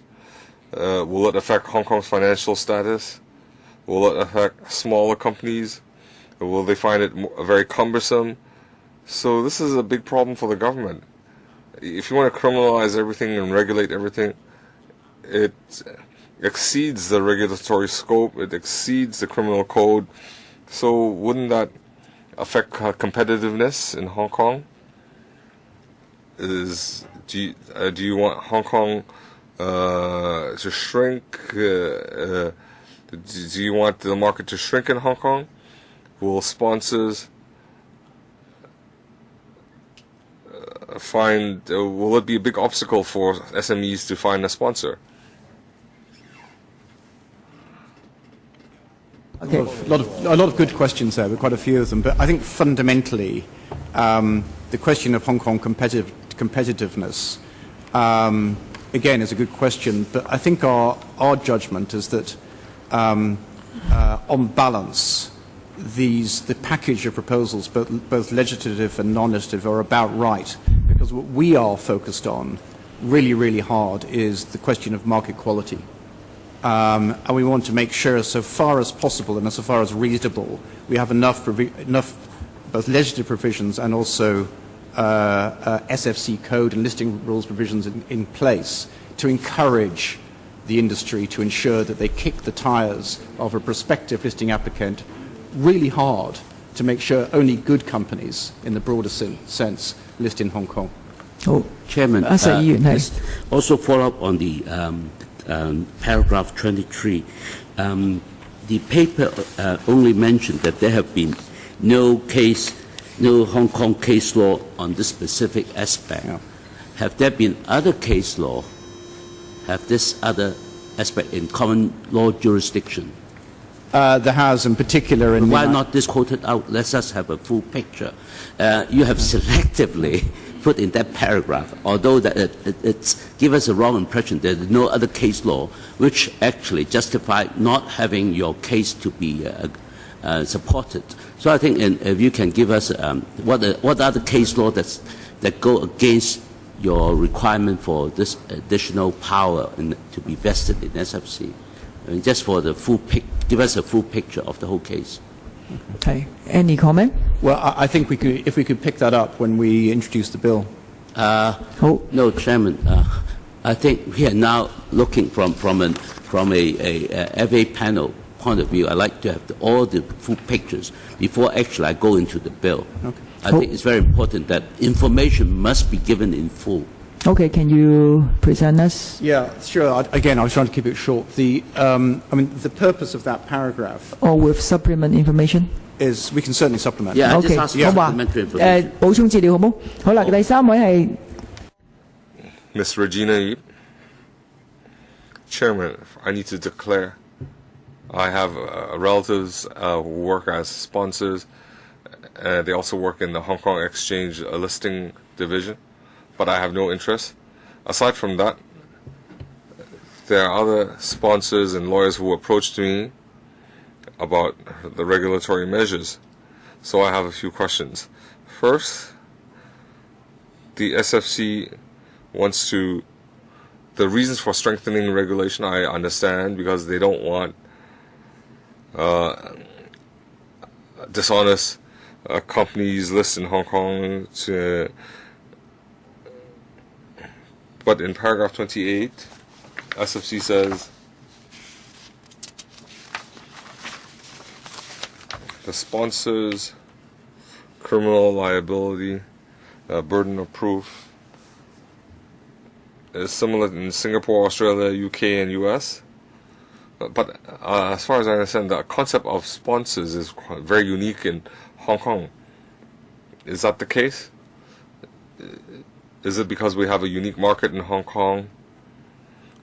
Fund managers in Hong Kong, they sponsor mainland companies, but it's not the same in the US. If Enron breaks the law, it's liable. It has to be regulated by US law. So do we have a very unique concept of sponsor in Hong Kong? And second, how many active sponsors do we have? My understanding is there's 50. Is that correct? And third, as Mr. Abraham checks, you want to strengthen regulation. Will smaller companies not be able to list, or will it affect the cost? And fourth, I need to ask all my questions. A more important question is the sponsorship framework or the regulatory framework. Some people feel the SFC has too wide-ranging powers. SFC license the sponsors.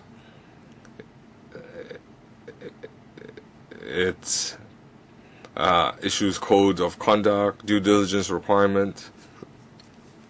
And third, they're like police. They will prosecute. And fourth, they prosecute. So they have very wide-ranging powers. And the SFC wants to strengthen or enhance due diligence requirements, but there's no clear guidelines. So the sponsors, the industry, they're drafting their own guidelines. 會點同佢哋合作咧？會唔會有清晰啲嘅 guidelines，以免佢哋隨時都被告啦咁？好啊，幾條問題，邊位回應 ？Who would like to respond? Ashley? I'll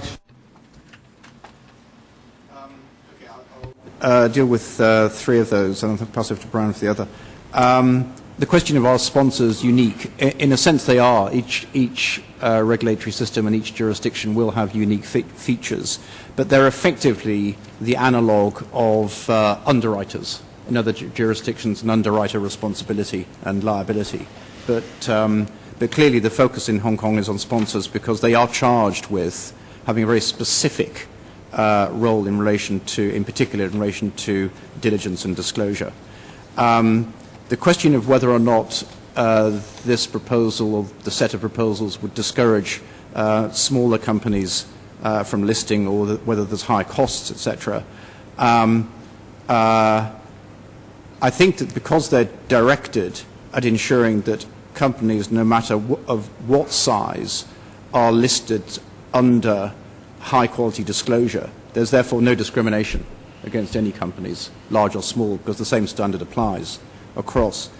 The second angle around costs, I think it will be true that the amount of work that will need to be done to ensure that the application for a listing is a quality application will be greater, but by the same token, if that is the case, the streamlining of the listing process after the application should again save cost, and that's sort of the balance.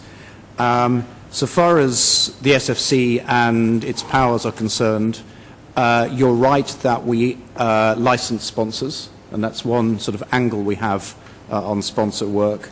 But frankly, around this legislative proposal, it is absolutely clear that the company's ordinance itself embodies a principle which is focused specifically on prospectus disclosure, this being the most critical disclosure of any kind when a company comes to market. And the legislative proposal here is fundamentally about those who collude effectively in the production of a false prospectus. Now that's using non-technical language, but that's really what we're after, and we think it's right that that's included in the company's ordinance prospectus provisions. The final question about how many sponsors, can I pass over to Brian? 有幾多位 sponsor? Guidelines. The sector is drafting the guidelines. I know that the SFC is aware of that. Will you assist the trade in the drafting of the guidelines? There is for a professional body to set up to draft the guidelines. There is no such professional bodies, and they have to do the work in this regard. How will you help them? The interaction with the trade. And how many active sponsors are there? About 50, I'd say. First of all, according to our record, there are over 60 sponsors who've got the Type 6 licensed representatives. In relation to comparison of criminal liabilities overseas, not every jurisdiction have policies on sponsors. Very often we compare UK, US, Australia and Singapore. And Singapore and the US, they have such policies. When it comes to criminal liability, US, Australia, for underwriters, they have criminal liabilities. So the scope is wider. In Singapore, is exactly the same as what we proposed. UK is similar to our current system. That is, the person authorizing the prospectus will bear criminal liability. We intended to include sponsor, but we need to clarify. What about interaction with the sector? What we propose, the guideline, Chapter 17, sets out very clearly the expectations on sponsors in relation to due diligence. Well, they've taken the initiative. So would you engage them in an interaction?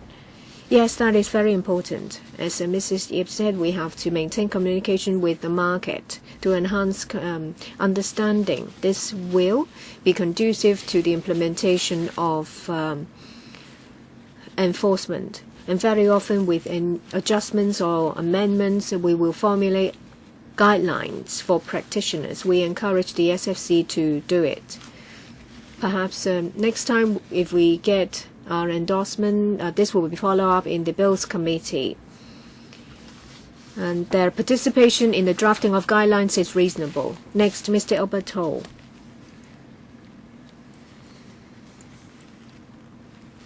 If you are to introduce criminal liabilities on sponsors, I see that there is justification.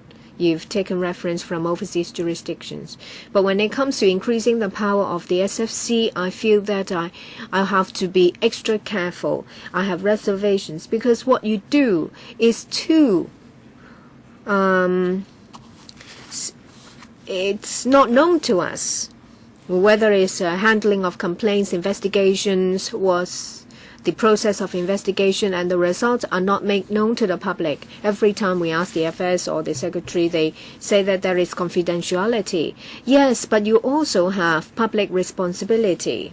Yes, they do have confidentiality, but the FS has the power to make public certain information, but that is never done. And sometimes the provisions might be very well written.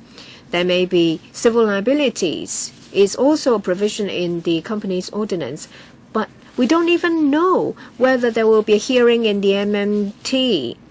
Sometimes after your investigation there may be prosecution, but if it's not a conviction, then you cannot take it to the MMT. And victims, say for example the case involving City Pacific, you know full well that there are armed risk representations, and still we are in the dark. And in Hong Kong we don't have class action. And sometimes maybe an individual shareholder takes the case to small claims. The case will be taken to the High Court. We're talking about an increasing power of the SFC. But do you give the impression that you are subject to public monitor? Do you give us a suitable account of what you've done and how much protection you've afforded to small shareholders? My second question, you talk about the due diligence. Well, actually, the most difficult thing is cross-jurisdictional matters. Who do we trust? They have auditors, they have accountants, but they are licensed or approved by mainland authorities. If there are negligence of duties, what do? We can't look at their work, we can't see their audited reports. But how can you make sure that they have carried out due diligence and performed their duties? This is not directly related. Please answer as far as possible. In relation to the expansion of power of the SFC and whether there are checks and balances, I will say something before I hand over to the SFC. In relation to the legislative proposal, it's exactly because we see the need of checks and balances. The burden of proof was on the defendant previously, and this is not the best approach. And because there is no requirement, not a high-level requirement on the enforcement agency. With the amendment, we hope to change the burden of proof to the prosecution.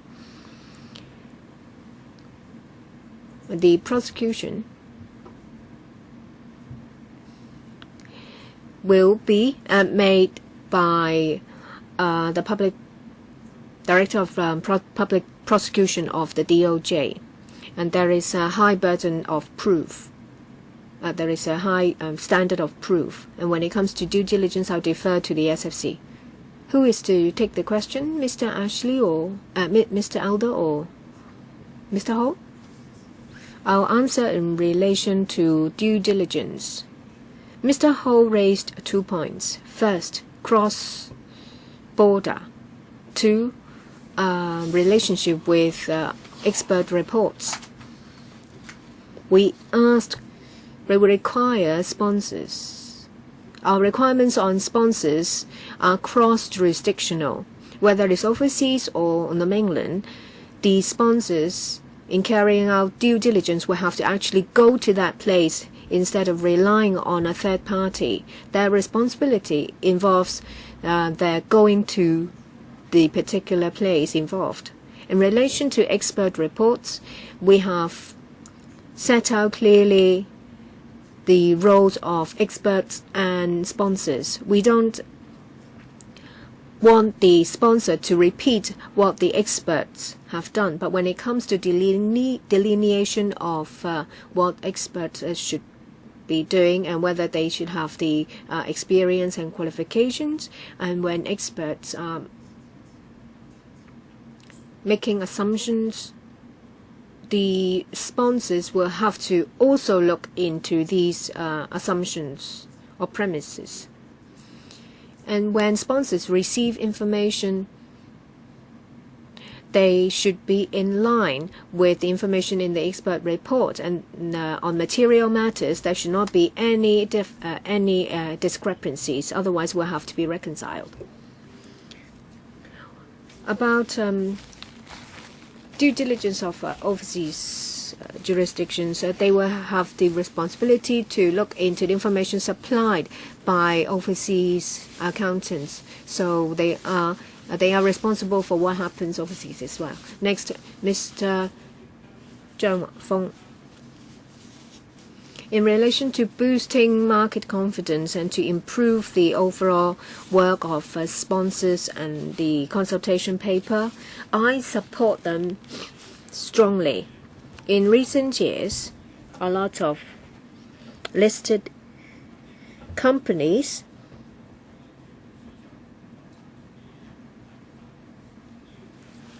changed drastically within the first year to something that is completely different from what is described in prospectus. And when it comes to disclosure of risks, very often is put in a thick consultation paper and hide it in one of the items. It's difficult for investors to identify the risk. So I hope when it comes to disclosure of risk, can it be of a larger font, bold, put in a conspicuous place so that investors will easily see it before they make a decision to become a shareholder? 2, for sponsors, well, I think we all agree with enhancement of regulation. And when it comes to the maximum penalty of $700,000 and imprisonment of 3 years, we are concerned. A lot of sponsors have spoken to me they say that when it comes to, they can't do listing of large corporations. They can only do those related to SMEs. But if they fall into a gray area, they may be prosecuted, and what they receive as fees will not be enough to pay legal costs. So there should be clear delineation of criminal liability. The SFC gives the impression that they are quite draconian and domineering. So I hope that there will be clear delineation of the work. The sponsors are very concerned. They may not want to be sponsors anymore, and in turn this will affect the listing of SMEs. SMEs may want to list in a different market. Then the Hong Kong Exchange may not be an effective platform for SMEs to seek financing. I have to thank Mr. Chung for his support. We agree that if we have a good market, it can maintain our competitiveness. We've had a lot of discussion about Hong Kong's competitiveness, so local overseas investors need to be confident in our market, and our market has to be quality driven. Mr. Zhong Afeng expressed his concern about criminal liability and burden of proof. We need to emphasize that we are very careful when we deal with criminal liability matters.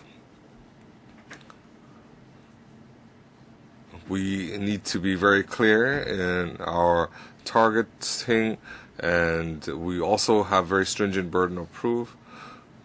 We now want to use knowingly reckless misrepresentations. Now, these are very high standards. And third, compared to the past, the defendant needs to tell the courts that he did not break the law and so on. We feel that that may not be the fairest to sponsors and so on in the future. If there is a criminal liability, the prosecution should offer proof. When we reach a criminal case, the DOJ prosecution team will handle matters, and we also want to have a clear guideline on burden of proof regarding disclosure risks. Can we have a larger font? Will you consider that?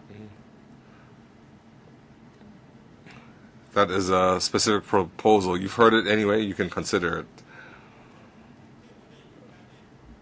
The industry is worried that they will prosecute, investigate, and rule. So we feel that, is there any way to ensure that during the investigation there is more transparency and we have the industry participation? SFC, in your future documents to LegCo, you will be asked about checks and balances. You responsible for investigation, prosecution, and so on? Will you have sufficient participation from the industry? Well, let's hear from the next legislator, Mr. Chen Gamlam. I need to declare I am a non-executive director of SFC. Our colleagues had raised a lot of issues regarding new requirements of sponsors. It's an important safeguard for investors. If you recall, in '08 after the Lehman incident. The public had a lot of higher expectations on market regulation, products. And of course, in the last few years, we had responded to market changes and overseas changes. So the government has done a lot of work together with us. I think the Hong Kong legislature, after the Lehman incident, have also put forward a lot of proposals. I'd like you to understand that regulating the market, on one hand, is to safeguard investor interests. On the other hand, we also want to defend Hong Kong's reputation as a financial hub. So a healthier market, better protection of investors, will allow more products to circulate in this market. Just now, members said when we conduct investigation, we are too stringent in confidentiality and not transparent enough. But the SFC deals with a lot of cases every year. If every case, if we have to report on the progress of every case, that would have significant ramifications. Not every case is substantiated. So if you require an open, transparent disclosure, in fact, it's not fair to the party being investigated, and even it's not fair to the SFC. So you should not underestimate the importance of our confidentiality arrangements because of a certain case. Are we really that our powers too wide-ranging that we're to the point of being arrogant? Well, if you want to have certain regulatory powers to deal with market misconduct, if we don't have sufficient powers, we won't be able to regulate. So I would like members to allow SFC more room and more powers to exercise its authority under the SFC ordinance. That's very important. Thank you. I'd like to ask the criminal liability for sponsors in other jurisdictions. Do they have the relevant responsibilities? Chairman, just now I had mentioned Australia, US, UK, Singapore. US, Singapore, and Australia, the underwriters have a liability. This is wider than sponsors. In Singapore, their legislation is very similar to what we're proposing. Well, my view is, as a professional, when you hear the government want to strengthen regulation, you will have an opinion on it. But for the whole financial hub operation, strengthening regulation, providing investor protection, I think I have no argument against that. Follow up, Mr. Abraham Sheck. I agree with Mr. Chen Gamlam. He disclosed his interest. I need to disclose. I'm not an SFC member. I'm looking at it from a user perspective. The SFC needs powers, but when no one regulates their powers, there's no sunshine regulation, then they become Hitler. They become a dictator.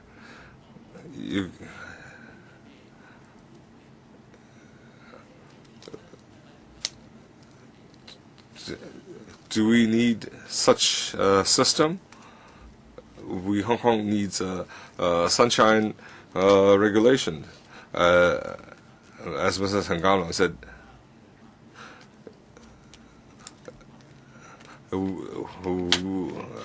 if let's focus on operations of SFC.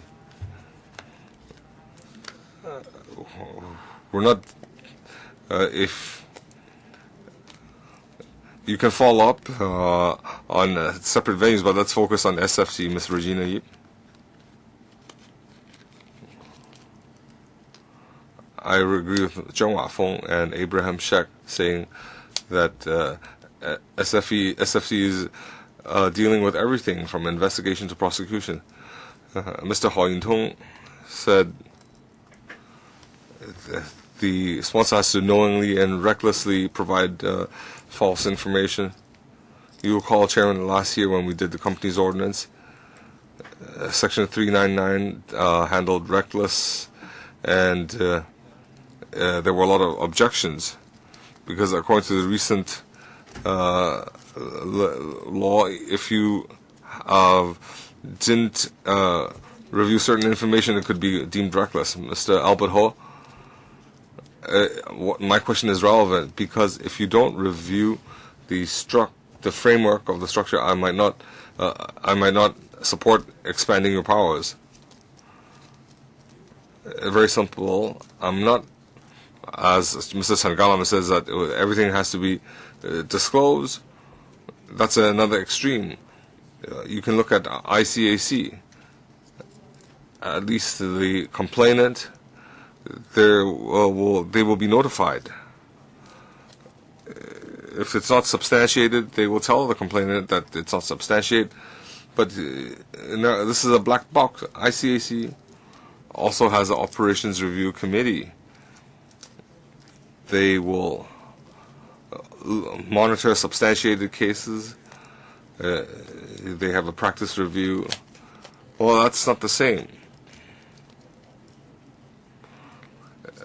They have a 20-person team, independent members, so you do not expect undivided support. Mr. James Tian?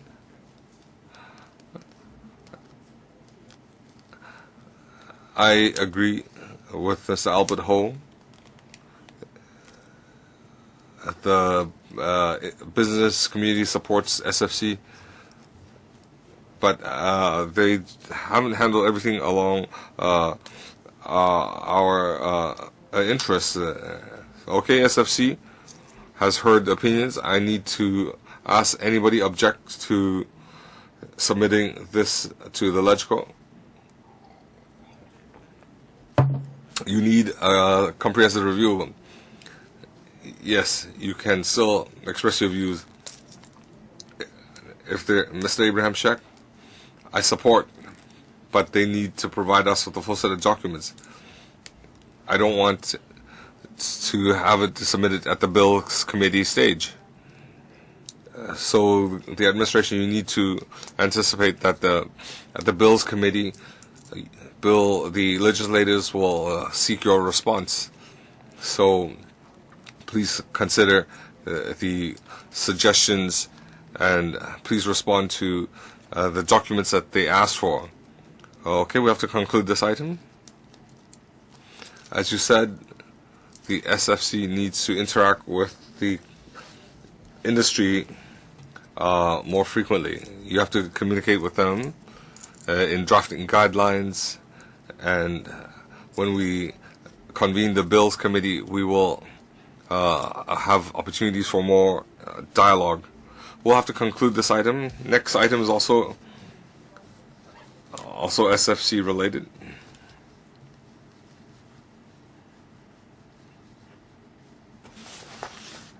The next item is the monitoring of automated trading service. Let's invite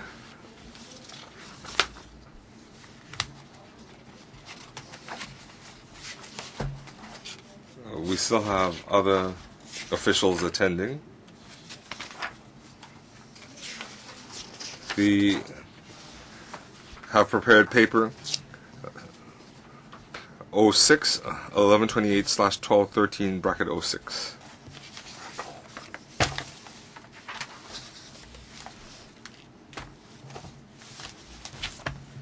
如果準備好咧，請 When you're ready. Mr. Aldo, is that you? Thank you very much. The SFC has submitted a paper responding to inquiries from members, which gives a general overview of how we regulate automated trading services, or ATSs. These inquiries have been prompted by the recent closure of HKMEX's operations as an ATS. Now, I just want to spend a few minutes to clarify some important issues about regulation arising from that case, bearing in mind that I'm not able to talk about specifics because investigations are on foot. Now, HKMEX ceased providing trading services because its available financial resources became insufficient to support its trading platform. You will have read that all client money was returned to all investors after their contracts were closed out. Now, this wasn't a high-impact event for financial stability. Trading volumes were small and there were no systemic risks. Nevertheless, for understandable reasons, the level of public commentary about HKMEX has eclipsed the fact that a startup trading platform used by few investors and with few transactions closed down without creating any ripples in our financial markets. But in light of some of this commentary, I would like to make absolutely clear that ever since HKMEX's authorization, the SFC has operated objectively and independently in relation to HKMEX and strictly in accordance with its statutory obligations. We are a fiercely independent regulator putting the interests of investors and market quality above all else. And we operate without fear or favour regardless of who or what may be the subject of regulatory supervision or action. Now, you'll have read that on 15th of May, we commenced an investigation into suspected financial irregularities at HKMEX. The following day, we involved the police, and arrests were made the following week. Our investigation is continuing, and this, understandably, has also fueled extensive media coverage. So it's important that you're able to separate in your own minds the reality that a start-up trading platform had to close down from the inevitable public interest in HKMEX generated by other factors, including the ongoing investigation. Now, ATSs come in various shapes and sizes, but the most important thing to understand in all cases, we are asked to authorize an automated trading platform to which investors connect electronically. They're not brokers or banks, and therefore regulation is targeted at the different risks they pose, and they are very different risks.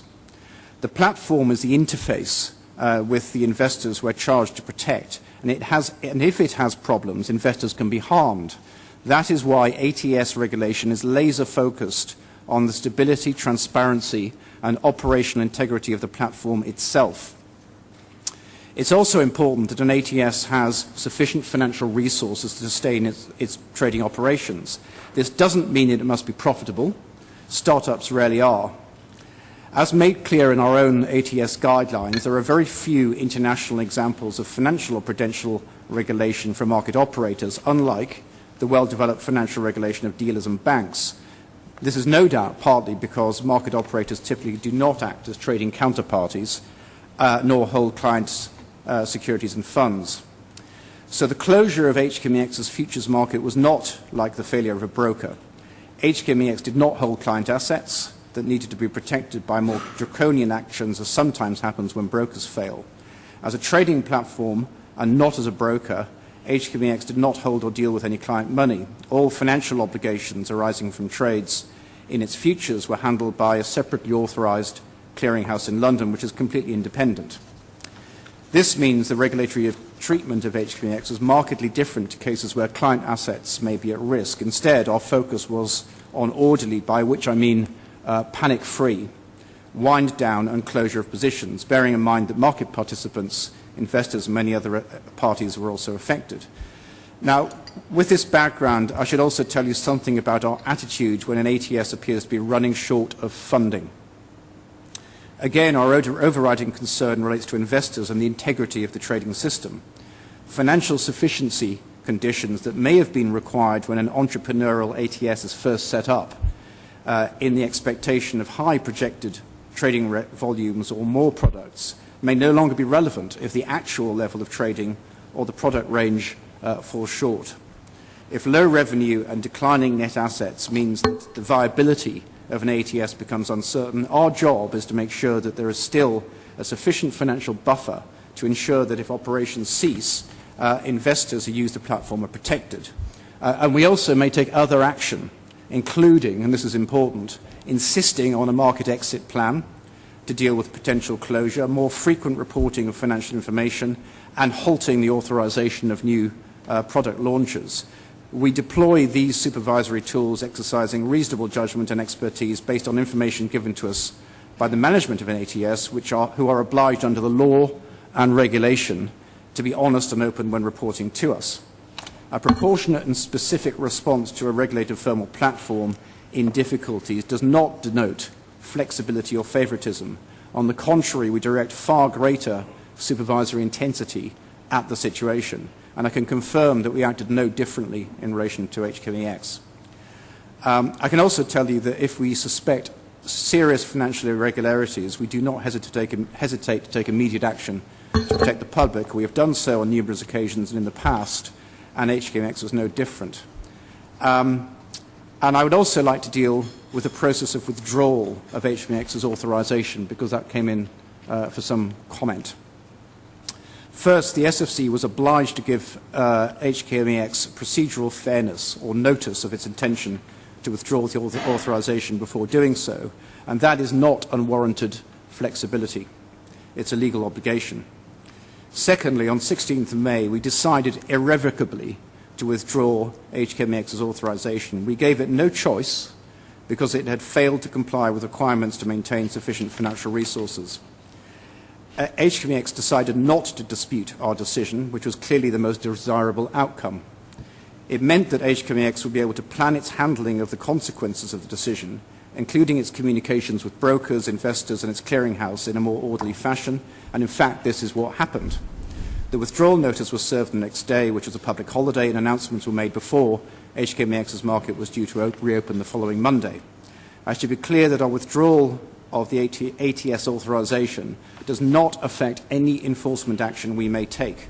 Our investigations into suspected financial irregularities continue, and neither does the fact that HKMEX did not contest the withdrawal mean that it can be, in some sense, automatically reactivate its ATS authorization in future. If it reapplies, it will be treated on exactly the same basis as any other applicant.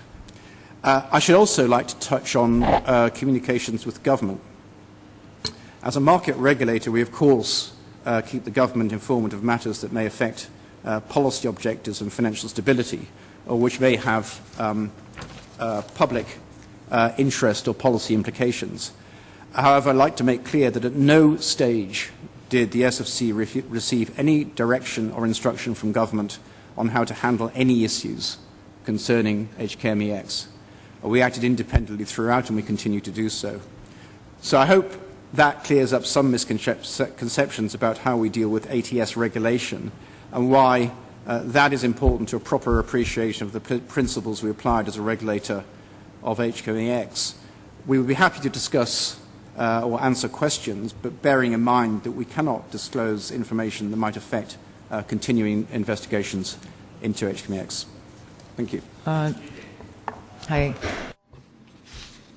We can follow up. Can you give your speaking notes to members? We can photocopy and pass it on to members. Okay, thank you. 好，第一位議員係啊。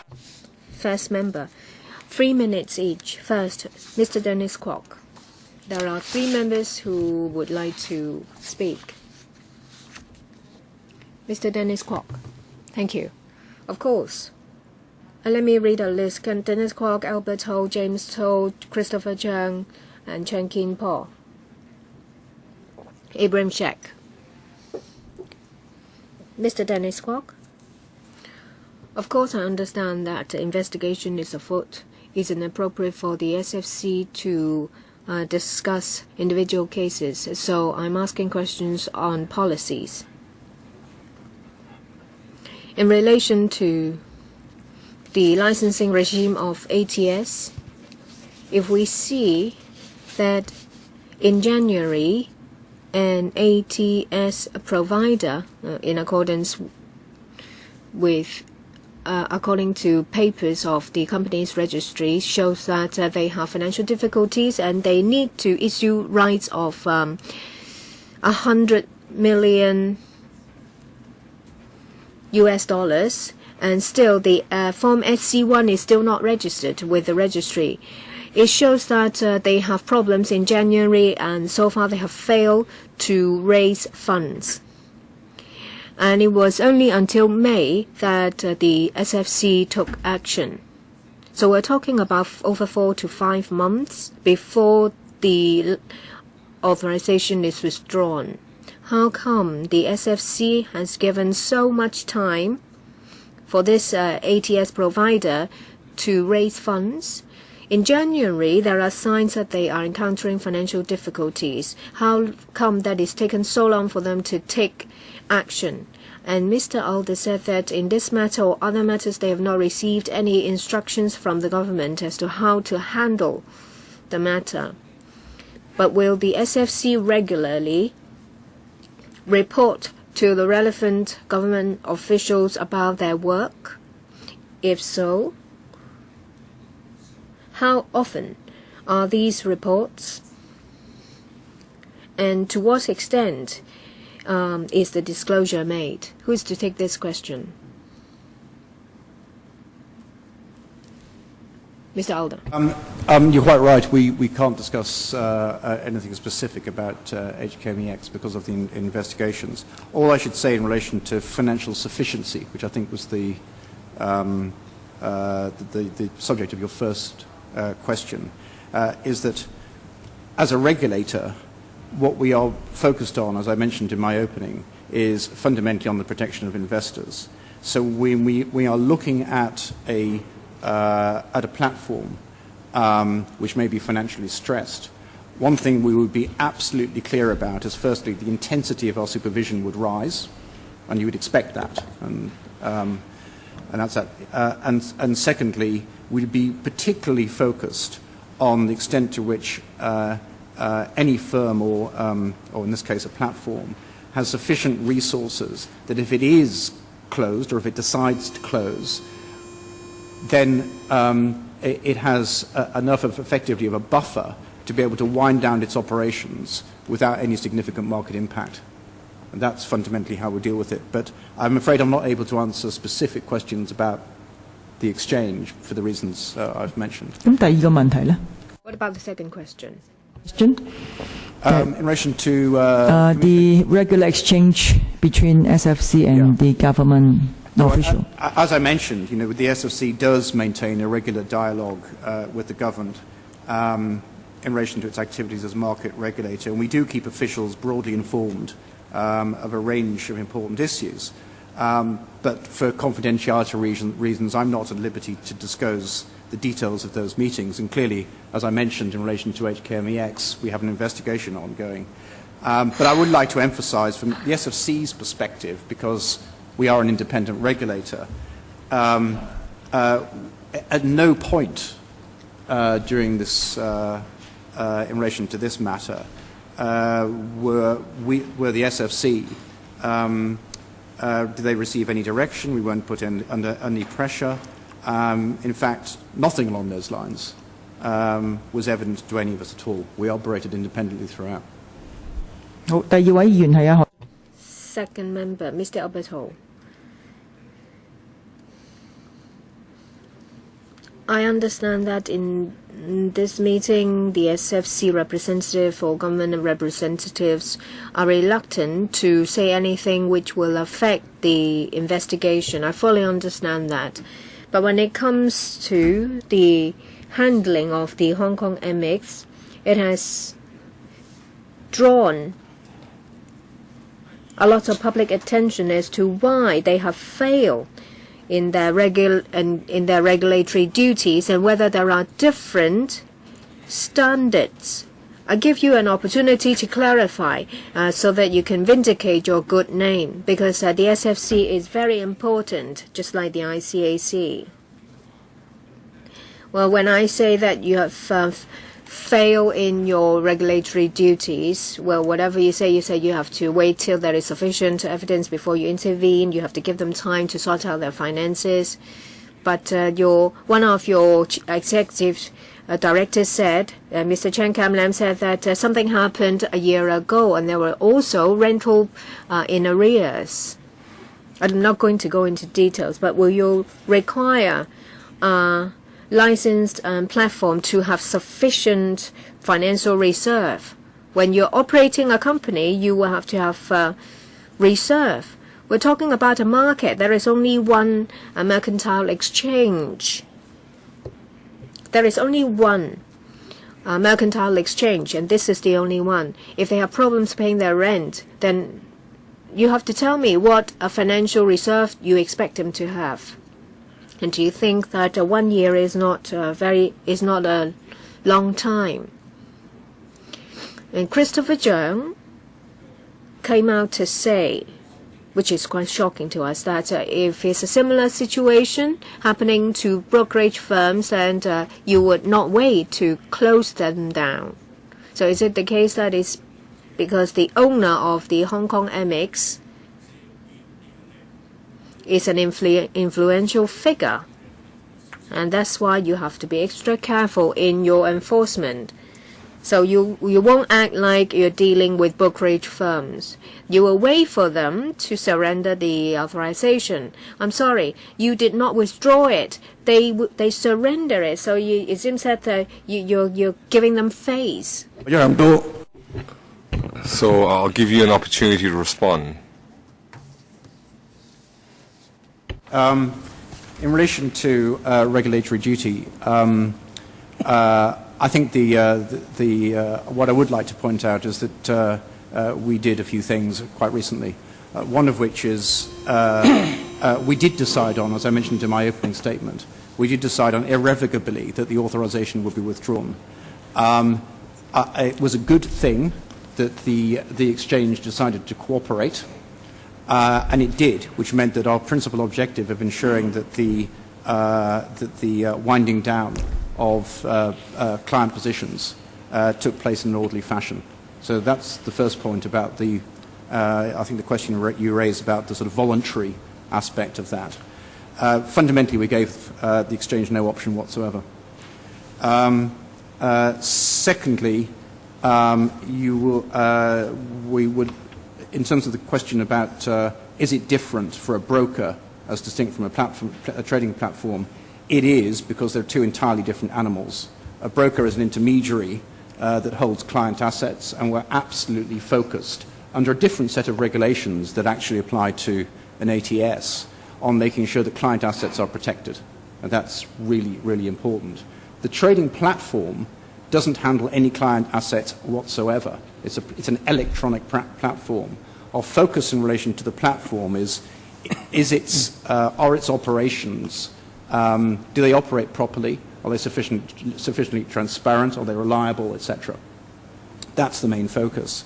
And when it comes to looking at the platform and its financial resources, our main consideration is to ensure that it has enough resources that if it closes down, then investors using the platform will get the positions can be wound down properly.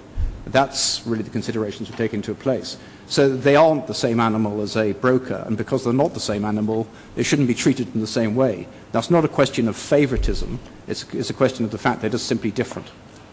好，跟住下一位係啊，涂謹申議員。主席，我有兩個問題啊。第一個問題就係 I have two questions. You're saying that there is a confidentiality concern and that you cannot disclose a lot of information. But does it apply to non-executive directors? So even if Mr. Chen Kam-lam is a non-executive director, he says that SFC was aware a year ago then as a non-executive director,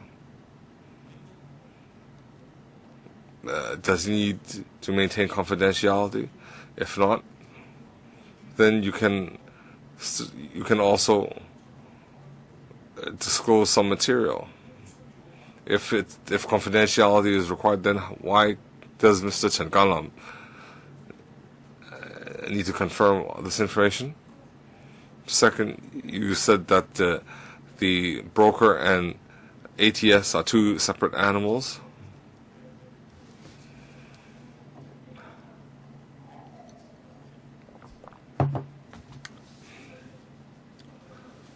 So it now has insufficient operating funds.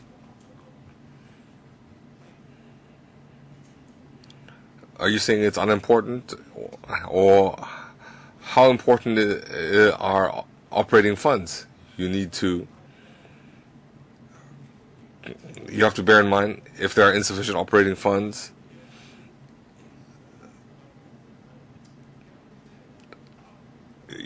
they have to guarantee there are sufficient funds to close out positions in an orderly manner. That might not be feasible if they have insufficient funds. So, are you saying that they have sufficient funds to maintain counterparty trust, but they can't pay rent? So, why do you say the brokers and the automatic trading system service are so different? Who can respond?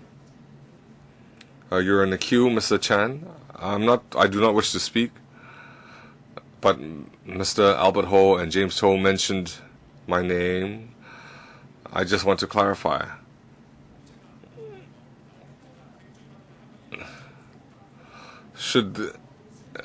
I will ask the government to respond first, and then you can continue to raise your questions.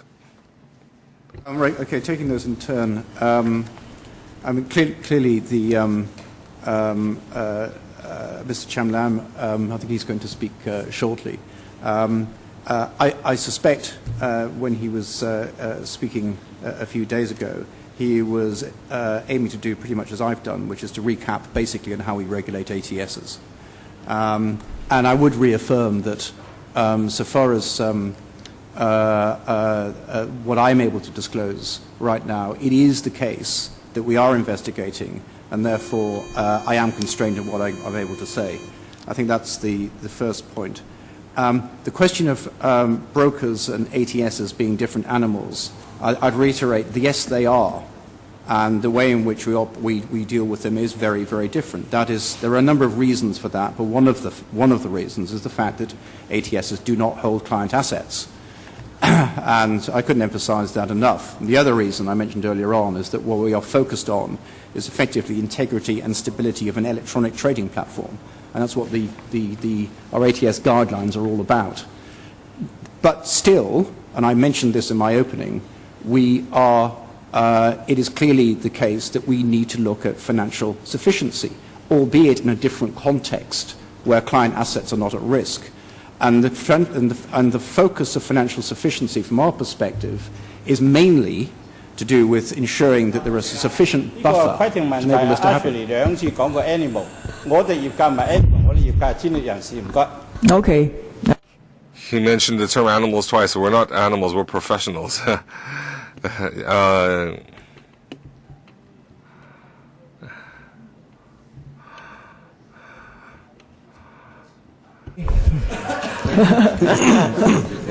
Different business, is it a fair description? Okay. Chairman, let me supplement. The question was about brokers and ATS, why are there different requirements. As Ashley said, a trading platform, it just conducts trades. Settlement is conducted in London.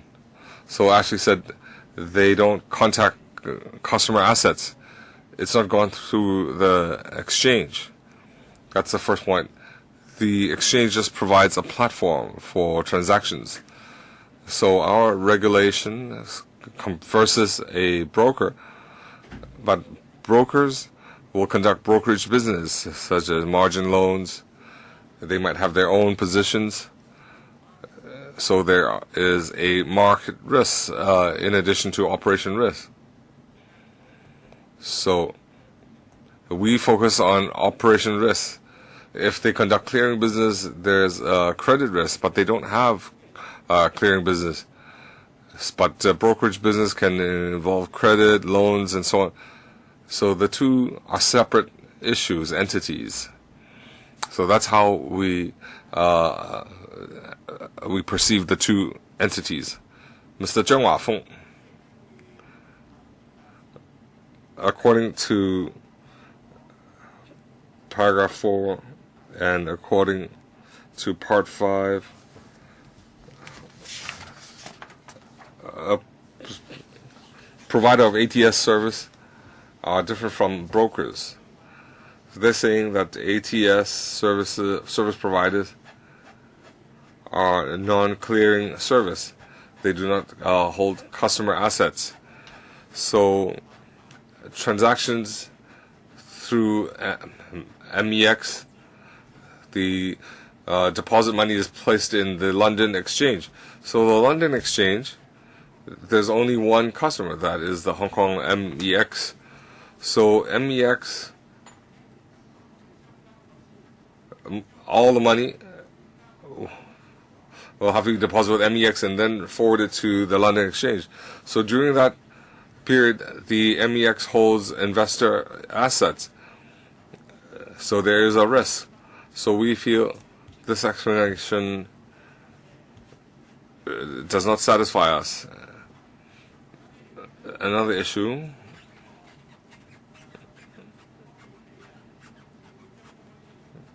the risk,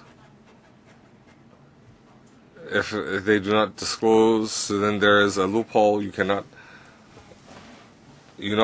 discover the financial problems in a timely manner and cannot take subsequent action. Have you considered that even if they are not retail investors, but it is at a global level, so it's not just a local issue, it would affect our international reputation. So is there a need to review the legislation? The MEX, as an authorized licensed institute under the SFC, it should have sufficient financial resources to provide the services and to undertake its obligations. So what has the SFC undertaken to ensure the MEX has complied? And how frequent does the MEX need to report to the SFC on its financial adequacy? Why in the last year the MEX finances were not sound, and yet it could still recruit members? Is this not in line with the regulatory requirements? I think the SFC, should they conduct a review of their guidelines? Who can respond to that? Quite a few questions. See, on the first question. 不過請你簡短，因為咧都有 Please keep it short. There are still other members. If you can't answer, and it seems that you have written down the questions, why don't you hand it to us and we can forward to SFC and they can respond in writing. Please respond briefly in the meantime. Keep it quick.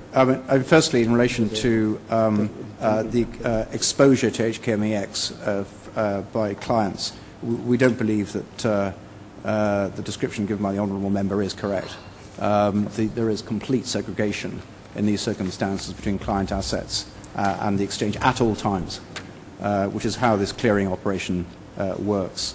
In relation to the other questions, frankly, they get into HKMEX itself, and then again, I'm constrained because we're investigating. I would say one thing in relation to any entrepreneurial or start-up business. It is not our job to make sure that it survives at all costs. Clearly, it's up to the exchange itself to decide how it's going to thrive commercially, and sometimes they don't. And if they don't, or if they look as if they're in trouble, our job is to increase our supervisory intensity in relation to the, in other words, how hard we look at it, in order to ensure so far as we can that if it does close, that close will be orderly, which is something that we believe happened in this case. 好，你想回應？簡單講一個就係即係有關即係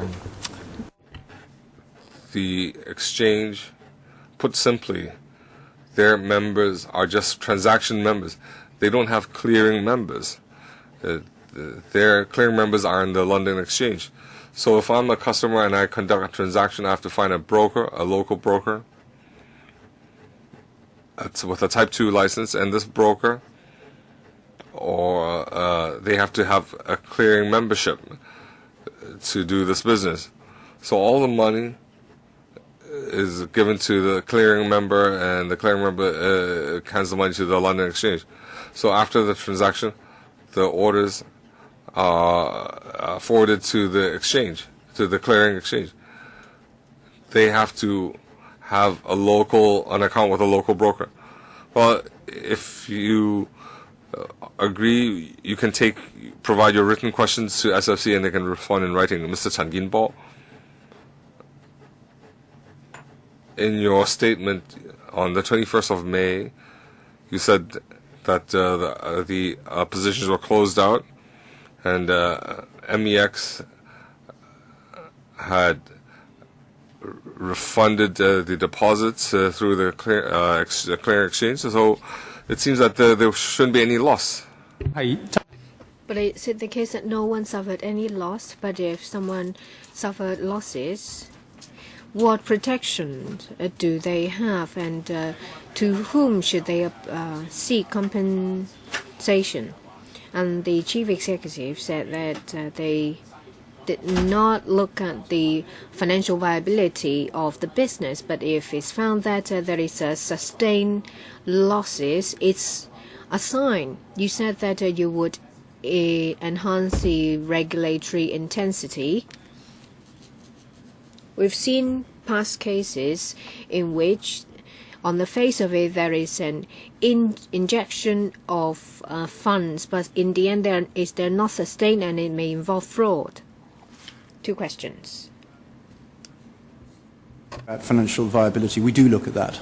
I hope I didn't give the wrong impression. We do look at that very hard, and obviously, if any institution regulated by us is under financial stress, greater financial stress, we look at it a lot harder for the reasons I mentioned earlier, which is to do with ensuring so far as possible that investors are not harmed. In terms of protection against losses in these sort of situations, I think you will have seen that in recent months and years, the SFC has been active to use techniques available to us to ensure so far as possible that investors who lose out are remediated. And that's been a very, very important part of what we've been doing, and it would be no different in a situation like this if there were client losses. 咁如果係真係有人有損失，佢係點咧？佢可以係 So what if someone really suffer a loss? Can there be litigations? Can you give me more details?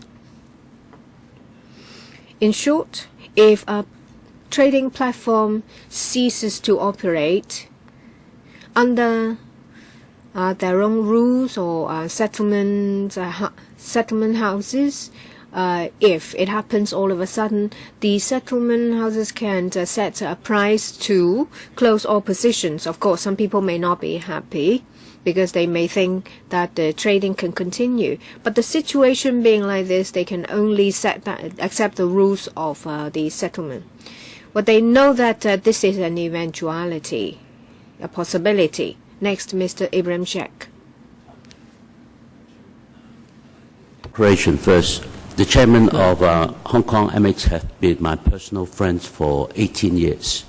And I know him to be a person of integrity. So It's nothing related to this issue, but I just like to make a declaration first, Madam.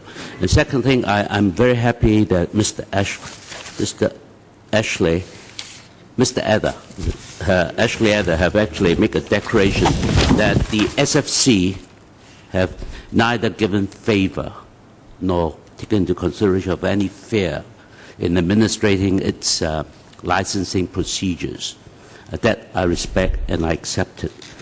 So my question is very simple. In paragraph 5 of the document, 1128121306, paragraph 5, that apart from HKMX, you have also given permission under Part 3 to other institutions. I didn't use the word animals. Other institutions like Chicago Mercantile Exchange, ICE Future Europe, ICE Futures, ICE Future, US LCH, ClearNet, etc., etc. My question's actually very simple. Have you done due diligence on all these applicants? First. And second thing is on their background. And have you done due diligence on their source of funding to pay for the deposit? And thirdly, although you don't ensure every business that come in and apply would flourish, but at least you have a fiduciary duty to make sure those institutions are genuinely operative. That's why you have this deposit. So in terms of the funding reliability, the integrity of those applicants, have you done your checking and due diligence on all these applications as you had done for Hong Kong MX? If you have done on MX, can you explain why there is a situation arises like this that other institutions have not arisen? Broadly, thank you for the question. In terms of due diligence on the other applicants, by and large, you'll see that most of those applicants are large international exchanges, which are subject to intensive home regulation. Yes. And we do look very hard at those. And Keith can explain in a moment what we do. So the question is, my question. Perhaps you wait for the answer first. It doesn't matter. Those are all very large international institutions. Yeah. And HKMX is a fairly new institution. And have you done an intensive investigation as you has taken in consideration of other institutions that have such a record? Yeah. Yes. The simple answer is yes. How did you do it? Have you looked into their source of funding? Please wait for the answer. As you've seen in the paper that which we've put to LegCo, we've listed there the considerations we do take into account whenever we authorise an ATS. HKMEX was unusual because I believe it was the first purely local new platform, as distinct from the overseas exchanges, which means that the approach will inevitably be different. And in fact, it should be more intensive because we will be the home regulator, not a regulator overseas. So those are the principles we've set out in the paper. Those are the principles we applied during the authorization. And I have absolutely no doubt that they were applied properly. But Mr. Adder, you were not here at the time. You're putting in what the SFC should do. But have they done it? If they have done it, what have they? Can you table all the papers that you have done it? That you have been more intensified. You have been more careful. 好啦，阿石議員，你好清楚你嘅問題，有冇補充？ Your question is very clear. Any supplement? It's just like what Ashley said. Basically, how we deal with Hong Kong MX is the same as other exchanges. But for other exchanges, they have their home regulations and they've been operating for over 100 years. They want to get an authorization here in Hong Kong to enable other participants to get involved. They want to capture the commodity market for development in Hong Kong. For Hong Kong, MX is relatively new compared to other exchanges. It's not easy to be a successful exchange. we have a set of criteria to enable us to get a better understanding. Favor. Just now, the CEO said it's without fear or favor, but now what he said practically is that there is favor. This we're talking about financial center, Hong Kong. That's why I made the declaration. You said it's supposed to be done. Have they been done? May I extend the meeting because there are still a number of members who would like to ask questions. Anyone else? I'll draw a line. Mr. James Tian. Actually, the public likes to know, and I think we want to know too. When were the SFC first aware of the financial problems of Hong Kong Max? Again, I know it's frustrating for you.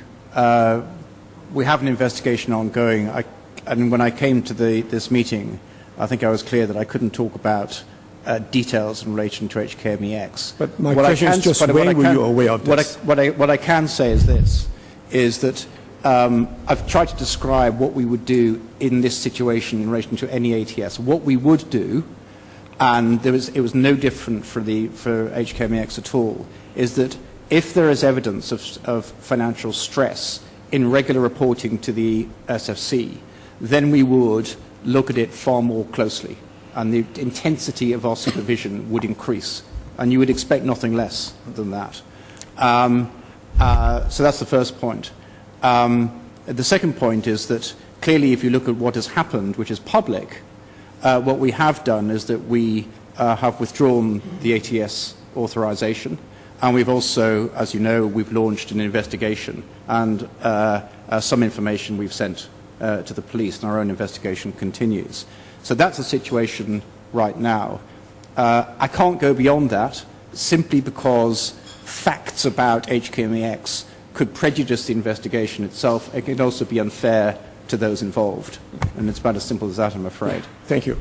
Chairman. Hi. But if a simple question like when were you aware of, like 6 months or a year ago, I don't think how that will really affect your investigation. Public's view is that you're trying to hide something, maybe you're not, but the public's view will be that. Then my second question is also quite simple. If all the investors are so-called having not lost any money, then this publicly publicized figure of, I don't know, several $100 million, what losses are we talking about? In relation to losses, our main focus is on the users of the platform which we have authorized. And the reference to losses is around the clients or the users of that platform. And all of those clients had all of their money returned, basically, partly because the system is set up such that it's insulated from HKMEX. So that's what I was talking about. If that's the case, why is Hong Kong Max a problem? They shouldn't have a problem there.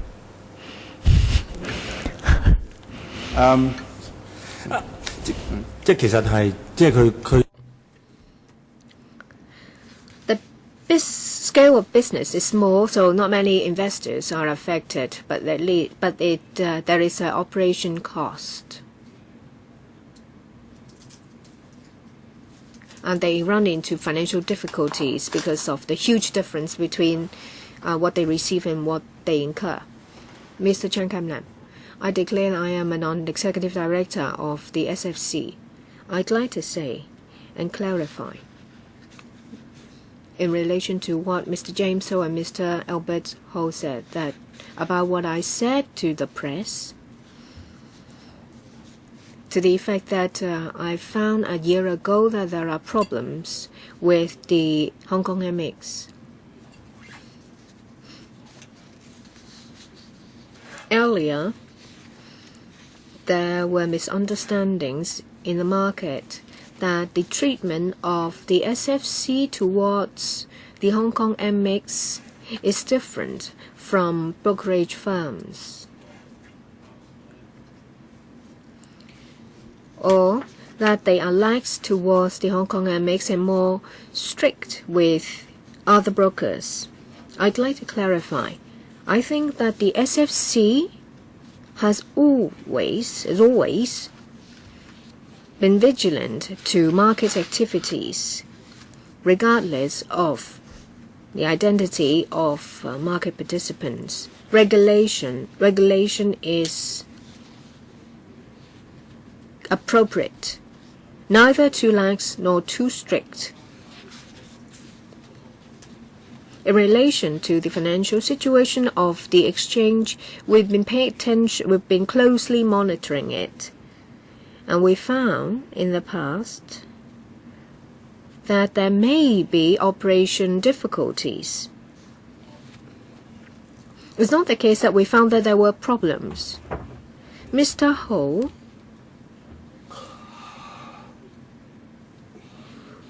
When Mr. Ho was speaking, I did not feel the need to clarify, but when it comes to when Mr. To spoke, I need to clarify that we did not disclose any details of the case or information relating to the investigation. What we've said is what we need to do in performing our regulatory duties. In order to ensure healthy operation of the market, we have carried out our duty, discharged our duties, and we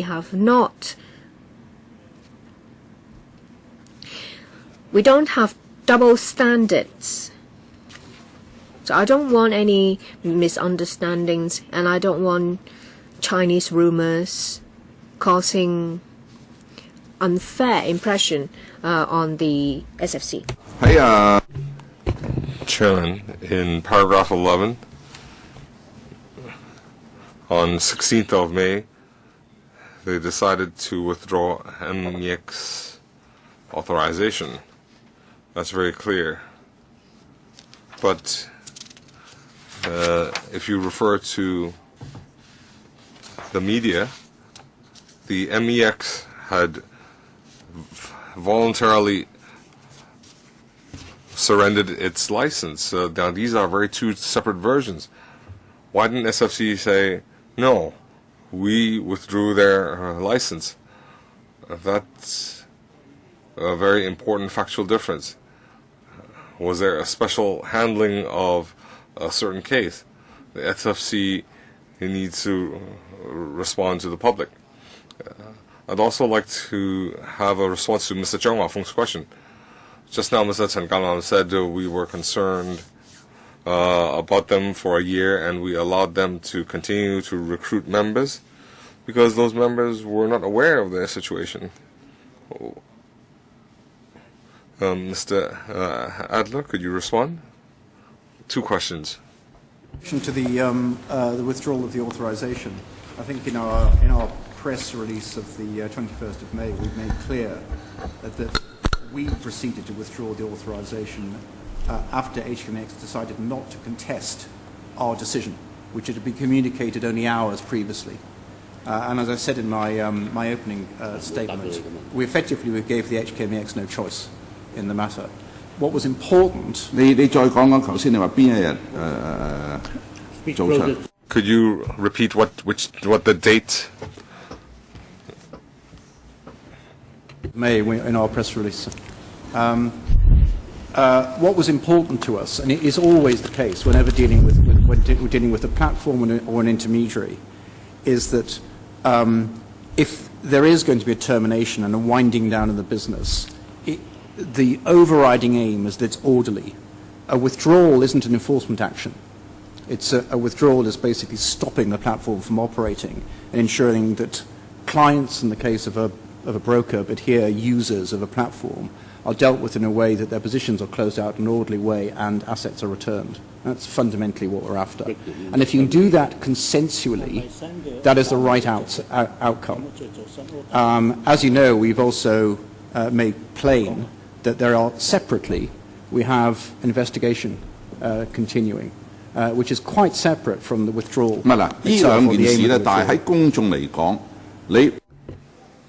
But withdrawing a license and surrendering a license, these are two separate versions. So one is severe, one is not as severe. You need to tell the public what happened. Well, it's not a question of severity, because this isn't enforcement action. This isn't a penalty as such. Our aim is simply to shut down the trading operations. And if that can be done consensually, that means the shutdown will be smoother, which is what happened. And that's our goal. The question I don't think the public will accept this explanation. Any supplement? Second question.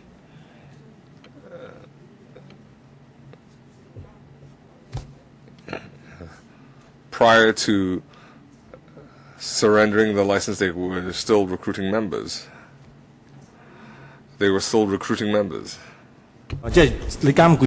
When you regulate a trading platform up to the point where we need to withdraw the license,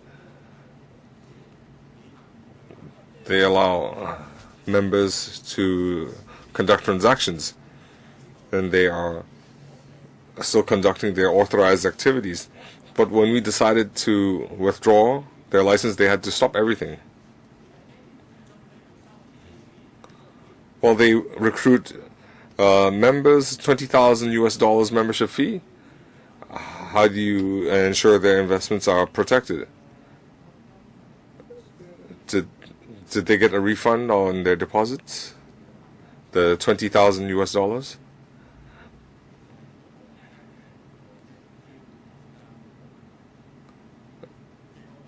That's the arrangement between the exchange and its members.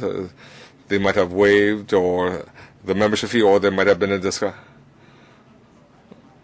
It's like the beauty salons. They are still selling the coupons right up to they are shut down. Any supplement? No? Okay. Last member, Mr. Wai-king. 1 minute. Animal. So I'm sure Mr. Older used the word in that context. 頭先咧證監所嗰度 The SFC of course keep the government informed of the matters that may affect policy objectives and financial stability.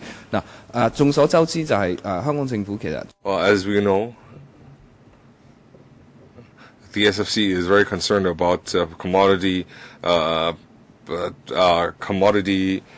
exchange products. So when meeting with officials, they will mention MEX because there's only one MEX. They will talk about its financial stability and development. So SFC does report to the Hong Kong government on the MEX problems. Is that correct? Who can respond? Earlier, I think we do have regular meetings with the government, actually on a range of issues which relate to broader policy, and it would be extraordinary if we didn't do that, notwithstanding the fact that we're an independent regulator. But as I said earlier, I'm not at liberty to disclose, for obvious reasons, the topics of those meetings myself. And the point I really wanted to get across is that, from our perspective, none of those meetings result in any directions or instructions, pressure or otherwise, from the government as to how we carry out our job. 係，石禮謙議員，你係咪有1分鐘呀？係啦。因為我咪講，我真係。Mr. Wai-king tried to give a polite explanation on the term animal. Well, my colleague just wants to defend his industry. Well, the Bible is even more important than Aristotle. God made man in his image, not you did not use the image of an animal. Okay, well, we conclude this discussion item. If we don't have any other business, we will conclude the meeting. Thank you very much.